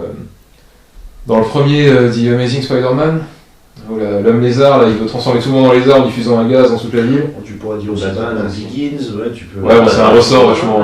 Batman tout court, le Joker avec ses ballons, ouais. Tu peux jouer en fait. Ouais, c'est un truc vachement... C'est un cliché en soi, le gaz. Après, c'est assez paradoxal ce film. Alors, j'aimerais proposer une discussion par rapport à Troll 2. Troll 2, dans l'épisode où on l'avait regardé, ou la session où on l'avait regardé, il y avait quelque chose, j'argumentais sur le point que Troll 2 était un nanar, mais qui s'assumait. Tu vois, c'est pas possible de faire ce film de manière sérieuse, je sais pas comment l'exprimer, mais... oui, c'est tout était... Tu vois, tout était calculé, et c'est pas possible d'être aussi mauvais, le Oh My God et tous ces trucs. Et là, je voudrais savoir à quel point, là, ça se distingue, vu que ça aussi, c'est un nanar qui s'assume, à quel point les deux peuvent être rapprochés ou éloignés l'un de l'autre, parce que il y a une magie, j'ai l'impression dans Troll 2, il y avait une magie, je sais pas si c'est dû au script, je sais pas si c'est dû à l'univers, au monstre, ou quelque chose qu'il n'y a pas dans ce film-là. Il n'y a pas quelque chose qui fait prendre le truc, il n'y a pas de scène aussi culte, je trouve. Enfin, ouais, il n'y avait ni le Oh My God, ni le This is my house. Ni le Fisher Fake. Oui, ni le Popcorn. Ni le Popcorn. Il n'y avait pas de moment, tu vois. Alors, je cherche ce qui fait que ces deux films, qui sont pourtant réalisés avec chacun l'intention de faire un peu un film décalé. Bah justement, en Killer Donuts, il y a eu trop de films décalés, je pense, avant, où ils essaient clairement de surfer sur une vague où tout le monde va arriver et se dire ah, c'est le nanar de l'année, c'est le truc comme ça. Ouais, et puis dans Troll 2, il y avait beaucoup plus d'éléments comiques bien exploités, il y a plein de personnages, entre Officer Freak, une espèce de sorcière qui se transforme en... C'est intéressant ce que tu dis. Le côté kitsch années 80 qu'a le film. C'est intéressant ce que tu dis, Trevor. Je me demandais juste à quel point est-ce que ce film-là, c'est pas trop évident que c'est un nanar. Oui, Troll voilà, 2, tu vois, c'est un film, quand tu le regardes, et c'est ce qu'on avait fait d'ailleurs, on l'a regardé en se disant, c'est un film qui est merdique, et qui peut éventuellement avoir l'étiquette nanar, Celui-là, on a commencé à le regarder, on savait que c'était un nanar d'après le titre. Est-ce que c'est pas un film, tu sais, qui un film qui dit d'emblée, ne me prenez pas au sérieux. Voilà. Et est-ce que ça n'a pas cassé quelque chose de la magie du truc parce qu'on avait un peu découvert dans Troll 2 Troll 2, on a un peu découvert a posteriori que c'était un film nanardesque mais qui se prenait pas au sérieux. Au départ, on pensait que c'était un mauvais film d'horreur. Tu sais, quand tu nous l'avais montré, Valère, c'était... Je sais pas, je pense que là, quelque part, la surprise n'était pas présente dans ce film-là et c'est ça qui a peut-être gâché... Peut-être que ça a joué un peu, mais je pense quand même que Troll 2 était objectivement, il y a beaucoup plus d'éléments. Il n'y a pas un seul personnage qui nous sait pas nous fendre la gueule. C'est vrai qu'il n'y a aussi pas de personnage extrêmement emblématique dans ce film. Dans le jeu d'acteurs, ils sont normaux, ils essayent de l'être, et s'ils sont mauvais, ils sont pas mauvais caricaturalement en fait. Non, mais comme ça pouvait être le cas de la reine de tous en fait. Et même au niveau des effets spéciaux, des masques, on avait ça dans Troll 2, alors que là, bon, les effets spéciaux sont pas si... Bon, il n'y a pas grand chose, quoi, à part les donuts, c'est voilà. Bon, après, les images, les CGI, quoi, des donuts, c'était particulièrement... Bah, ils étaient amateurs. Ils étaient amateurs, mais moins amateurs que ce que pouvaient l'être les... Moins amateurs que les sacs poubelles qui servaient de costume dans Troll 2, oui. Ouais, là, c'était du fait main. Littéralement, par les bons jeux costumes, ouais, mais tu vois, ça a l'avantage de... Pourquoi on trouve beaucoup plus de charme aux épisodes 4, 5, 6 Star Wars qu'au préquel, parce que les bons vieux costumes... Ouais, je viens de comparer les premiers Star Wars à Troll 2. Repends-toi, repends-toi. Non, dans le registre nana, il y a moyen de transposer. Tu disais, le jeu d'acteur était pas mauvais, sauf à certains moments. Moi, je dirais que le jeu d'acteur était... Enfin, c'est un nanar, donc forcément, le jeu d'acteur n'est pas extraordinaire, mais ça allait. Ça allait. Le script était naze. Les répliques qu'ils avaient à sortir étaient nazes. Le texte était naze. Les réactions, ça allait. Oui, c'est des acteurs de comédie en fait. Oui. Voilà. Ouais, il n'y en a aucun qui aura d'Oscar avec ça, mais... Surtout pas la blonde quand elle est poursuivie par la meute de donuts autour de la voiture. La blonde, c'est sans doute une des plus mauvaises. Alors, je sais pas à quel point elle est débile comme ça, mais c'est une des plus mauvaises. Non, parce que bon, il leur demande aussi de jouer ce type de rôle. C'est que son rôle était le plus... Les bimbos blondes comme ça, je m'en méfie. Bah, c'est des créations d'Hollywood. Ouais. Je suis un bimbo blanc, tu peux pas me... Ok. Tu caches où tes arguments, Trevor? Non, je vais pas te les montrer. Merci. Ouais, quoi d'autre sur ce film? Ouais, une intro trop longue, un épilogue trop long aussi. Ce film-là, je le rapprocherais de The Room dans le sens où ce qui fait le charme de ce film-là n'est pas assez représenté dans le film. Pour le premier, c'était Tommy Wiseau, pour celui-là, c'était des donuts tueurs, ou les moments qui nous faisaient vraiment rire. Et il y avait énormément de trucs qui traînaient en longueur, où il y avait des scènes qui servaient à rien. Et ces deux-là peuvent être rapprochés avec les policiers, ouais, par exemple. Ouais, ça allait nulle part. Ça allait nulle part. Ce qui faisait vraiment le charme de ces deux films était sous-représenté, et il est, comme le premier, il est assez déséquilibré en termes de qualité nanardesque. D'autres suggestions? Sinon, on vote. On peut passer au vote, oui. C'est bon. Ça va encore être à moi de commencer? Bon. C'est toi qui commençais toujours? Non, la dernière fois oui, mais les autres fois non. C'est un choix très difficile en fait. C'est un choix très difficile. Parce que j'ai quand même eu mes bons moments devant tous les trois. Je pense que, comme tu dis, Philippe, le plus constant dans la nanardise, ça a été le deuxième Ultime Combat. Et ça, c'est un vrai nanar. On n'a pas arrêté de rire devant ce film. Voilà. Ce qui me choque un petit peu, c'est le côté un peu sombre du nanar. Alors qu'un nanar, ça devrait être un espèce de glorieux nanar, un peu franchouillard, dans la franche rigolade. Là, on a des thèmes un peu plus sombres et des choses qu'ils ont osées, mais ouais, pour moi, c'est quand même le meilleur du pire, pour tout ce que tu disais. C'est vrai que le deuxième, c'est quand même un nanar qui est extrêmement grave dans les thématiques. Oui. À certains moments, c'est vraiment très... Plus que sombre, c'est vraiment très... Ouais, mais tout se passait comme s'ils se rendaient même pas compte du caractère... La noirceur du truc. Ouais. C'est vrai. Mais il y a quand même, c'est des thématiques extrêmement chouettes. On n'a pas eu des thématiques comme ça jusqu'à présent. Non. Enfin, c'était toujours traité sur le... Sur l'inceste, ce truc comme ça, on a Oui, eu mais des c'était fois, toujours donc, traité sur le mode un petit peu comique, quoi. On parvenait à trouver du comique dans la chose. Là, on ne trouve pas du comique, on n'a pas fait une blague sur le viol de la nana, on n'a pas fait une blague sur la nana qui se fait descendre en coup portant, ça nous a même plutôt choqué, effectivement, le fait qu'on le relève, ça. Oui, je suis d'accord. Donc s'il n'y avait pas eu ça, ce serait clairement le meilleur du pire pour moi, et je pense que ça va quand même le rester pour toutes les scènes d'action assez mémorables, tous les pièges, le fait que le montage de Danton qui élimine un petit peu tout le monde par des méthodes complètement improbables. À un moment donné, il est poursuivi, on le quitte des yeux 2 secondes, il ressort d'une trappe qu'il a creusée, sorti d'une grotte, qu'est-ce qu'elle fait? Voilà, ça c'est pour ce genre de choses, quoi. Et puis pour toutes les ressemblances qu'on a pu trouver, le mec avec Rambo, puis les patronymes qui étaient là juste pour nous, quoi, Danton et Hogan. Voilà. Pour moi, c'est le meilleur du pire, parce que je pense que je me suis marré un petit peu tout le temps. Ça aurait pu être The Room pour Tommy Wiseau, quand même. Et pour tous les autres acteurs, surtout au début, vers la fin, ils étaient quand même un petit peu plus expressifs, ils essayaient en tout cas.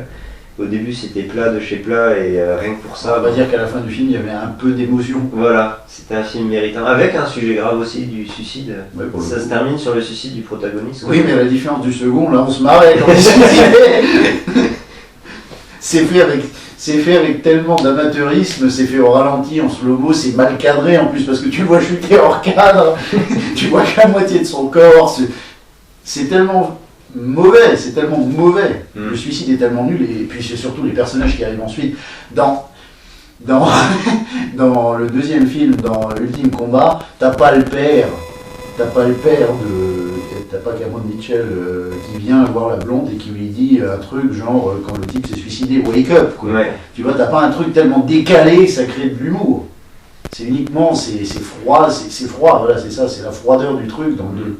Alors que dans le premier, il y a effectivement la thématique du suicide, mais c'est fait avec une telle innocence, une débilité, quoi. Que...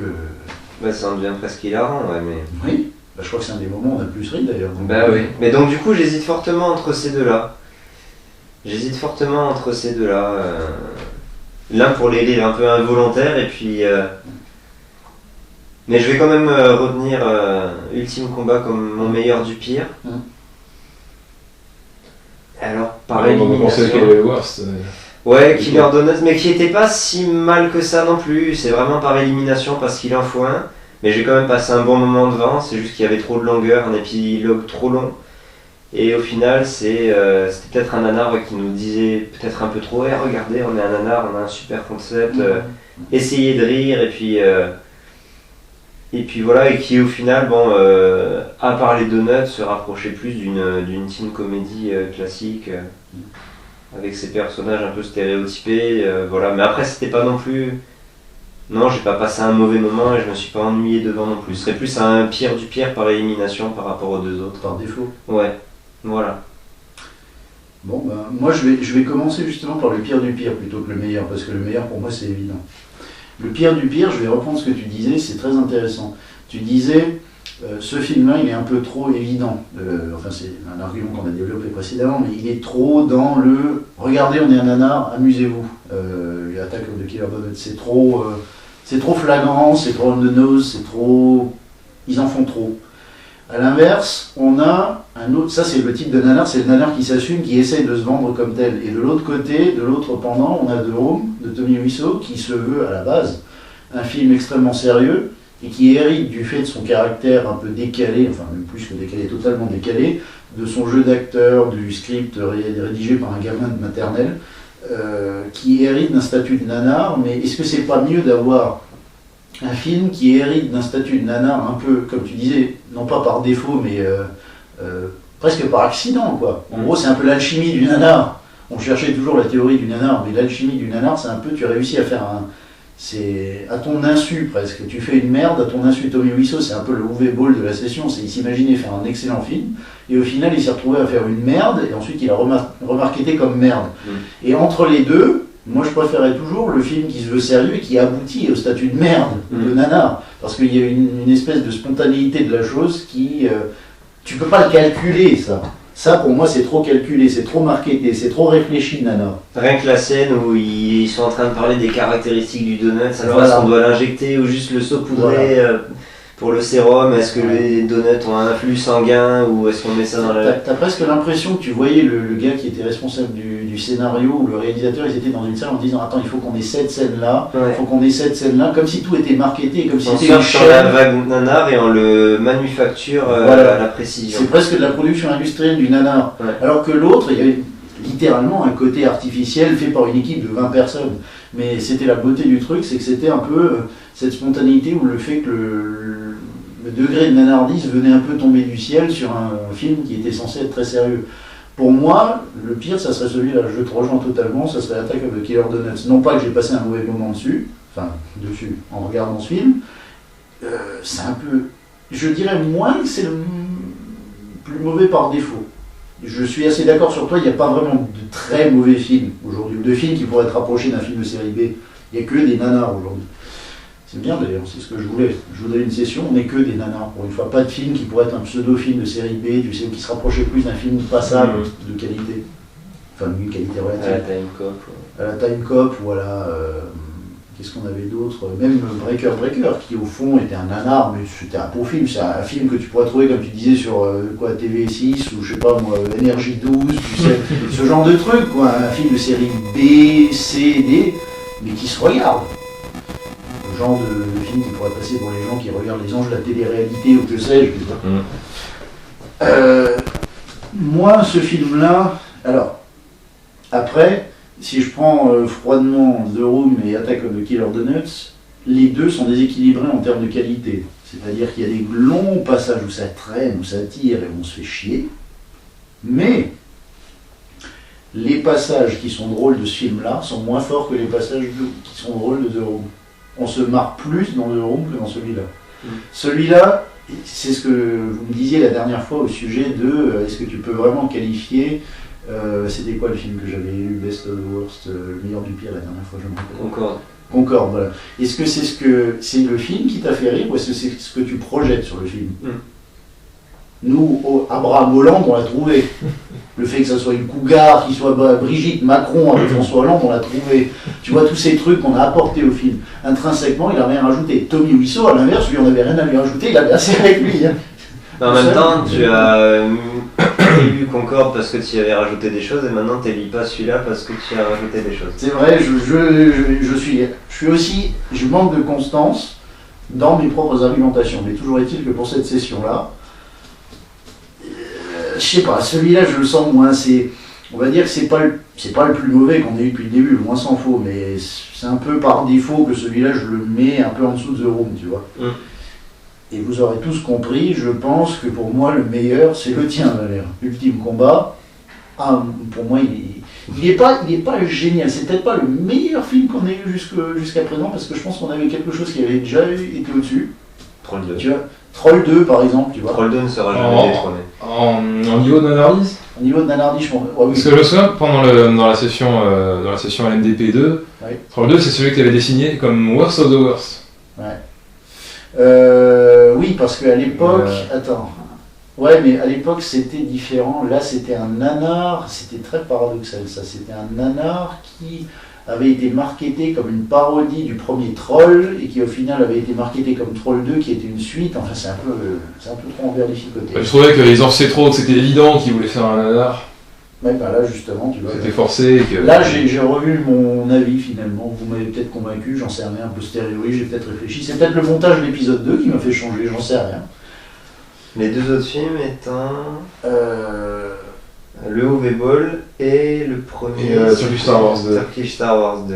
Non, c'était pas Turkish Star Wars que tu avais désigné comme le non, c'était bien Troll 2. Je me souviens que Turkish Star Wars 2, tu avais dit que tu le laissais de côté. Voilà. D'accord. Uwe Boll, je l'avais bien désigné comme un nanar, mais parce que. Non, mais là j'étais de nouveau sur la même. C'était le Best of the Worst pour toi. Voilà, c'était le Best of the Worst, mais à l'époque je trouvais que c'était un petit peu. S'il n'y avait pas eu Ultime Combat, si je sortais Ultime Combat de la session là, j'aurais peut-être dit que The Room était le meilleur parce que là c'est un mec qui fait un film en s'imaginant être un chef-d'œuvre et en fait ça aboutit à une merde. Et c'est ça qui m'avait conduit à trouver que le Uwe Boll était le meilleur du pire, pardon. C'était un film qui était fait avec un peu la naïveté du réalisateur, à la Ed Wood.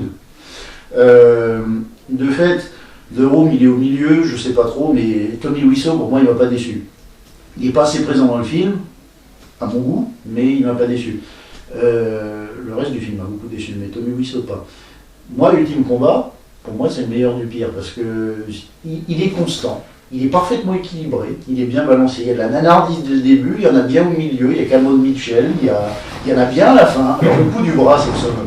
C'est surtout ce qu'il y a de très bien, tu vois. Il se tue avec son propre bras en mousse. C'est parce que... Voilà, tu vois, si je rapproche The Room de Ultime Combat, les deux avaient le highlight, le moment le plus drôle en termes de nanardise à la fin. Le gars qui se flingue avec et qui flingue démolit totalement la pièce avec son côté nanar et son air totalement nonchalant, ça c'était à la fin. Et en même temps, le bras en mousse, le mec qui se fait latter la gueule, qui se fait scalper le meulette.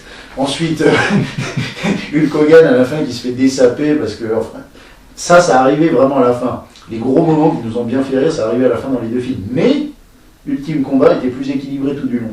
Alors que The Room était déséquilibré. Le début, les 5 scènes de cul, j'en pouvais plus. Je te dis, j'en pouvais plus. Au bout de 20 minutes, j'avais envie d'arrêter le film. Tu vois. Pour moi, Ultime Combat, meilleur du pire. Attack of the Killer Donuts, pire du pire. Ok, à moi donc. Malheureusement, je vais pas mal revenir sur ce que vous avez dit tous les deux. Parce que je crois que ça va être la première fois de toutes les sessions qu'on a tous les trois le même best et le même worst. Oh. Ceci dit, pour le worst, j'ai hésité entre The Room, figurez-vous, et Attack of the Killer Donuts. Je veux bien croire, ouais, pour ça, oui. Parce que The Room, même si évidemment il vaut son pesant d'or hein, pour tout ce qu'on a, tout ce sur quoi vous êtes pas mal attardé. Malgré tout ça, c'est un film que j'ai vraiment trouvé perturbant. Parce qu'on a énormément de mal à décoder l'intention qu'il y avait derrière tout ça. Toi, t'as bien suivi la tagline du film, hein, vous en sortez versé à jamais. Là. Ouais, voilà, vraiment, c'était quoi vraiment où il voulait en venir ce mec-là, Tom Wiseau, est-ce qu'il se foutait de notre gueule ou pas Ouais, c'est la philosophie du film qui t'a bouleversé. Ouais, surtout que à chaque dialogue, t'as l'impression que tu étais en train de perdre un point de QI. Ça m'était vraiment mal à l'aise. Ils ont circuité le cerveau de la gare. Ils ont eu valet. Les salauds. Ils nous l'ont flyé. On te vengera. Tommy Wiseau, on aura ton âme.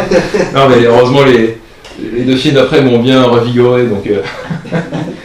Ah tu vas me dire qu'ils t'ont rendu tes points de QI. Ils nous ont rendu au centuple. Donc pour le worst, j'ai hésité entre The Room et Attack of the Killer Donuts. C'est finalement celui-là, comme vous deux, que j'ai retenu parce que c'est vraiment le... Même si on a plutôt bien rigolé devant, on rigolait avec un côté bon d'accord, c'est drôle, on a compris. Et...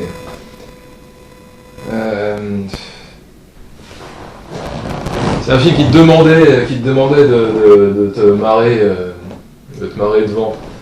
Et puis il y avait un potentiel comique qu'il est loin d'avoir exploité jusqu'au bout, parce qu'on disait les personnages dont on aurait pu tirer quelque chose, il y a 2-3 bonnes idées qui auraient pu donner une autre tournure au film et pousser plus loin le délire sur lequel il reposait. Donc Attack of the Killer Donuts, Worst of the Worst. Mais ce qui était vraiment intéressant dans cette session, c'est que les trois films correspondaient chacun à un registre bien différent. Le troisième, c'est le nanar volontaire dont on sent bien qu'il arrive après la bataille.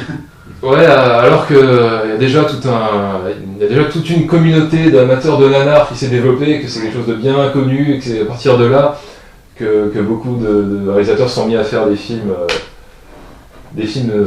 C'est de là, je pense, qu'il est vraiment apparu, qui est né le genre du nanar volontaire. Tu sais, voilà, c'est ça. Au niveau du nanar, je nuancerai un petit peu ce qu'on vient de dire, parce que bizarrement, il y a certains nanars qui sont faits volontairement et qui parviennent néanmoins à nous divertir un tant soit peu. Par exemple, à la dernière session, quand tu avais trouvé Mega Shark versus Giant Octopus, c'était chiant, mais il y avait quand même des passages Mais là, une fois de plus, c'était les passages qui étaient réalisés. C'est paradoxal, parce que c'est pas les passages qui étaient vraiment nanardesques qui nous faisaient le plus rire. C'était les scènes dans le sous-marin où tu avais les gars qui étaient illuminés par la lumière jaune. C'était le fait le qu'ils requin filment... qui croque l'avion, quand même. Le requin qui croque l'avion, je te concède ça. Mais le plan du militaire qui marche vers la base et tout ça, c'est des trucs basiques. Au final, tu sais, c'est toujours, on en revient toujours à cette idée que c'est ce qui parvient à te faire rire et à te surprendre et à te placer sur le registre du nanar, mais qui était involontairement voulu comme étant du nanar. C'est assez intéressant parce qu'on a différents degrés de nanar dans ce que tu dis. On peut faire presque une typologie du nanar. 50 Shades of Nanar. 50 Shades of Crap. Et donc, oui, vous l'aurez compris, Best of the Worst, pour moi aussi, c'était Ultime Combat. Parce que pour moi, ce film, c'est vraiment l'archétype du nanar pur jus. Quelqu'un me demande qu'est-ce que c'est un nanar, je lui dis regarde Ultime Combat, alors, c'est ça un nanar. C'est vraiment le film des trois où on a ri du plus bon cœur devant. Oui. Scène d'action au ramen et en même temps génial. Et puis je nuancerais ce que vous disiez sur... vous aviez un petit... Tout en reconnaissant ce film-là comme le best of the worst, vous aviez un bémol en disant qu'il y avait deux, trois sujets qui étaient traités de manière un peu désinvolte alors qu'ils étaient assez graves, le viol de la fille et puis aussi le fait que ensuite, quand elle se fait tuer. D'accord, mais en même temps je minimiserais un peu ça, parce que le coup de la fille, la copine du héros qui se fait tuer c'est en soi un cliché du film d'action ou autre, on a vu ça plein de fois. L'exemple le plus récent, peut-être The Amazing Spider-Man 2, où Gwen Stacy à la fin meurt. Voilà, bon, c'est très, très souvent vu. Oui, mais est-ce que Andrew Garfield coupe le bras du bouffon vert pour le frapper ensuite avec? Non, dans ce type de... Enfin, The Amazing Spider-Man, c'était un truc qui se voulait un minimum sérieux, j'imagine, ou... Mais dans ce type de film d'action années 80, d'accord, si la copine du héros meurt, c'est au début, et donc le héros va chercher à se venger. Mais alors que là, il est là pour la sauver, elle meurt devant lui, enfin, je trouve ça un peu plus rare, non? Je sais pas. Bon, ouais. Dans The Amazing Spider-Man 2, il y avait quand même, après que la nana est morte, déjà, la nana est morte, mais c'est à la fin de la scène de combat, avec le méchant, le bouffon vert. Le bouffon vert, il venait de se faire déglinguer, il était dans les pièces, tu sais, de la tour de l'horloge, et lui, il sautait pour sauver la nana. Donc, non, il l'a pas sauvée, elle est morte, mais après, tu avais une scène larmoyante, tu sais, avec la musique et tout ça, il la prend dans les bras. Et puis c'était scripté par le comics bien avant aussi. Voilà, il y avait aussi ça. Et ça datait des années 70. Mais là, la nana se fait buter, il s'arrête pas 2 minutes sur son cadavre. Il fonce directement vers l'autre. Il lui coupe le bras, il lui latte la gueule avec son bras, et ensuite il le scalpe. Il s'arrête même pas 2 minutes pour pleurer sur son cadavre, il fonce directement vers Hulk Hogan. Mais c'est justement pour ça que ça me dérange moins. Non, mais laissez-moi m'expliquer. T'as intérêt, parce que là, on te somme de t'expliquer. Non, mais je le disais tout à l'heure. Ce qui est frappant, c'est que le film a l'air de même pas se rendre compte que les sujets qu'il traite sont graves. Et c'est un peu comme vous voyez, des gosses de 8 ans qui font des blagues de cul, justement parce qu'ils se rendent pas compte à l'âge du haut de l'âge qu'ils ont de ce que ça veut dire. Et voilà, on se foutait de la gueule du film, d'autant plus qu'il traitait légèrement un sujet qui dans n'importe quel autre film plus sérieux aurait été particulièrement grave. Donc ça a augmenté encore la nanardise du film, je trouvais. Et par rapport à ce que tu disais, qu'on riait de plus bon cœur devant ce film-là que devant The Room par exemple, c'est vrai parce que devant The Room on riait, mais c'était surtout pour se moquer du jeu d'acteur des gens, pour se moquer des... Alors que là c'était vraiment qu'on s'amusait, qu'on était vraiment pris dans le truc, dans les scènes d'action. C'est intéressant dans ce que tu disais, on avait différents types de nanars aujourd'hui. Alors effectivement, si tu veux tout un gradient ou toute une gradation, tu as le film, The Room, là, qui est le film qui est voulu ultra sérieux, très psychologique, sur les relations humaines, l'analyse profonde, qui vire nanar.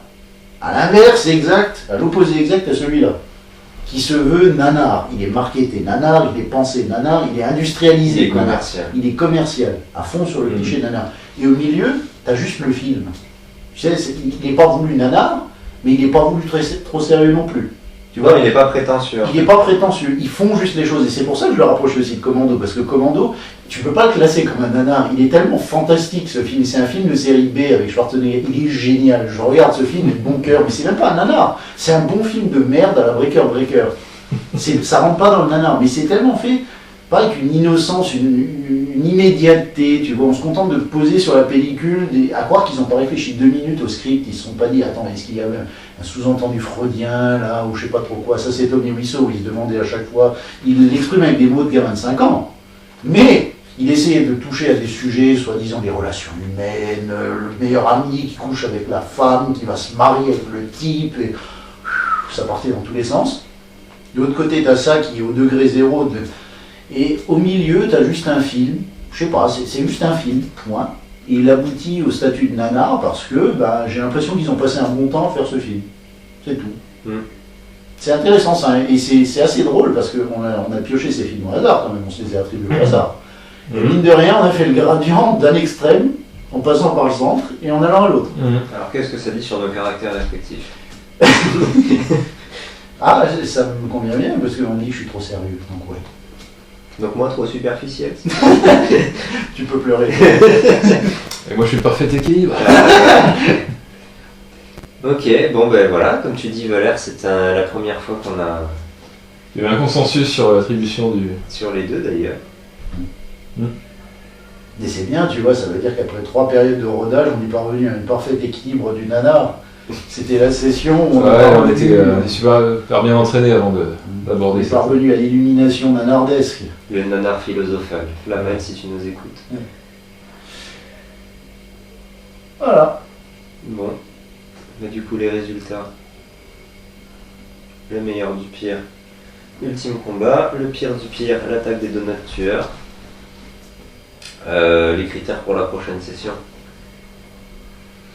Est-ce qu'on continue à amener chacun un film? Je pensais que la prochaine session, ça devait être un hors-série qu'on se ferait avec pas le making-of, mais le documentaire sur Troll 2.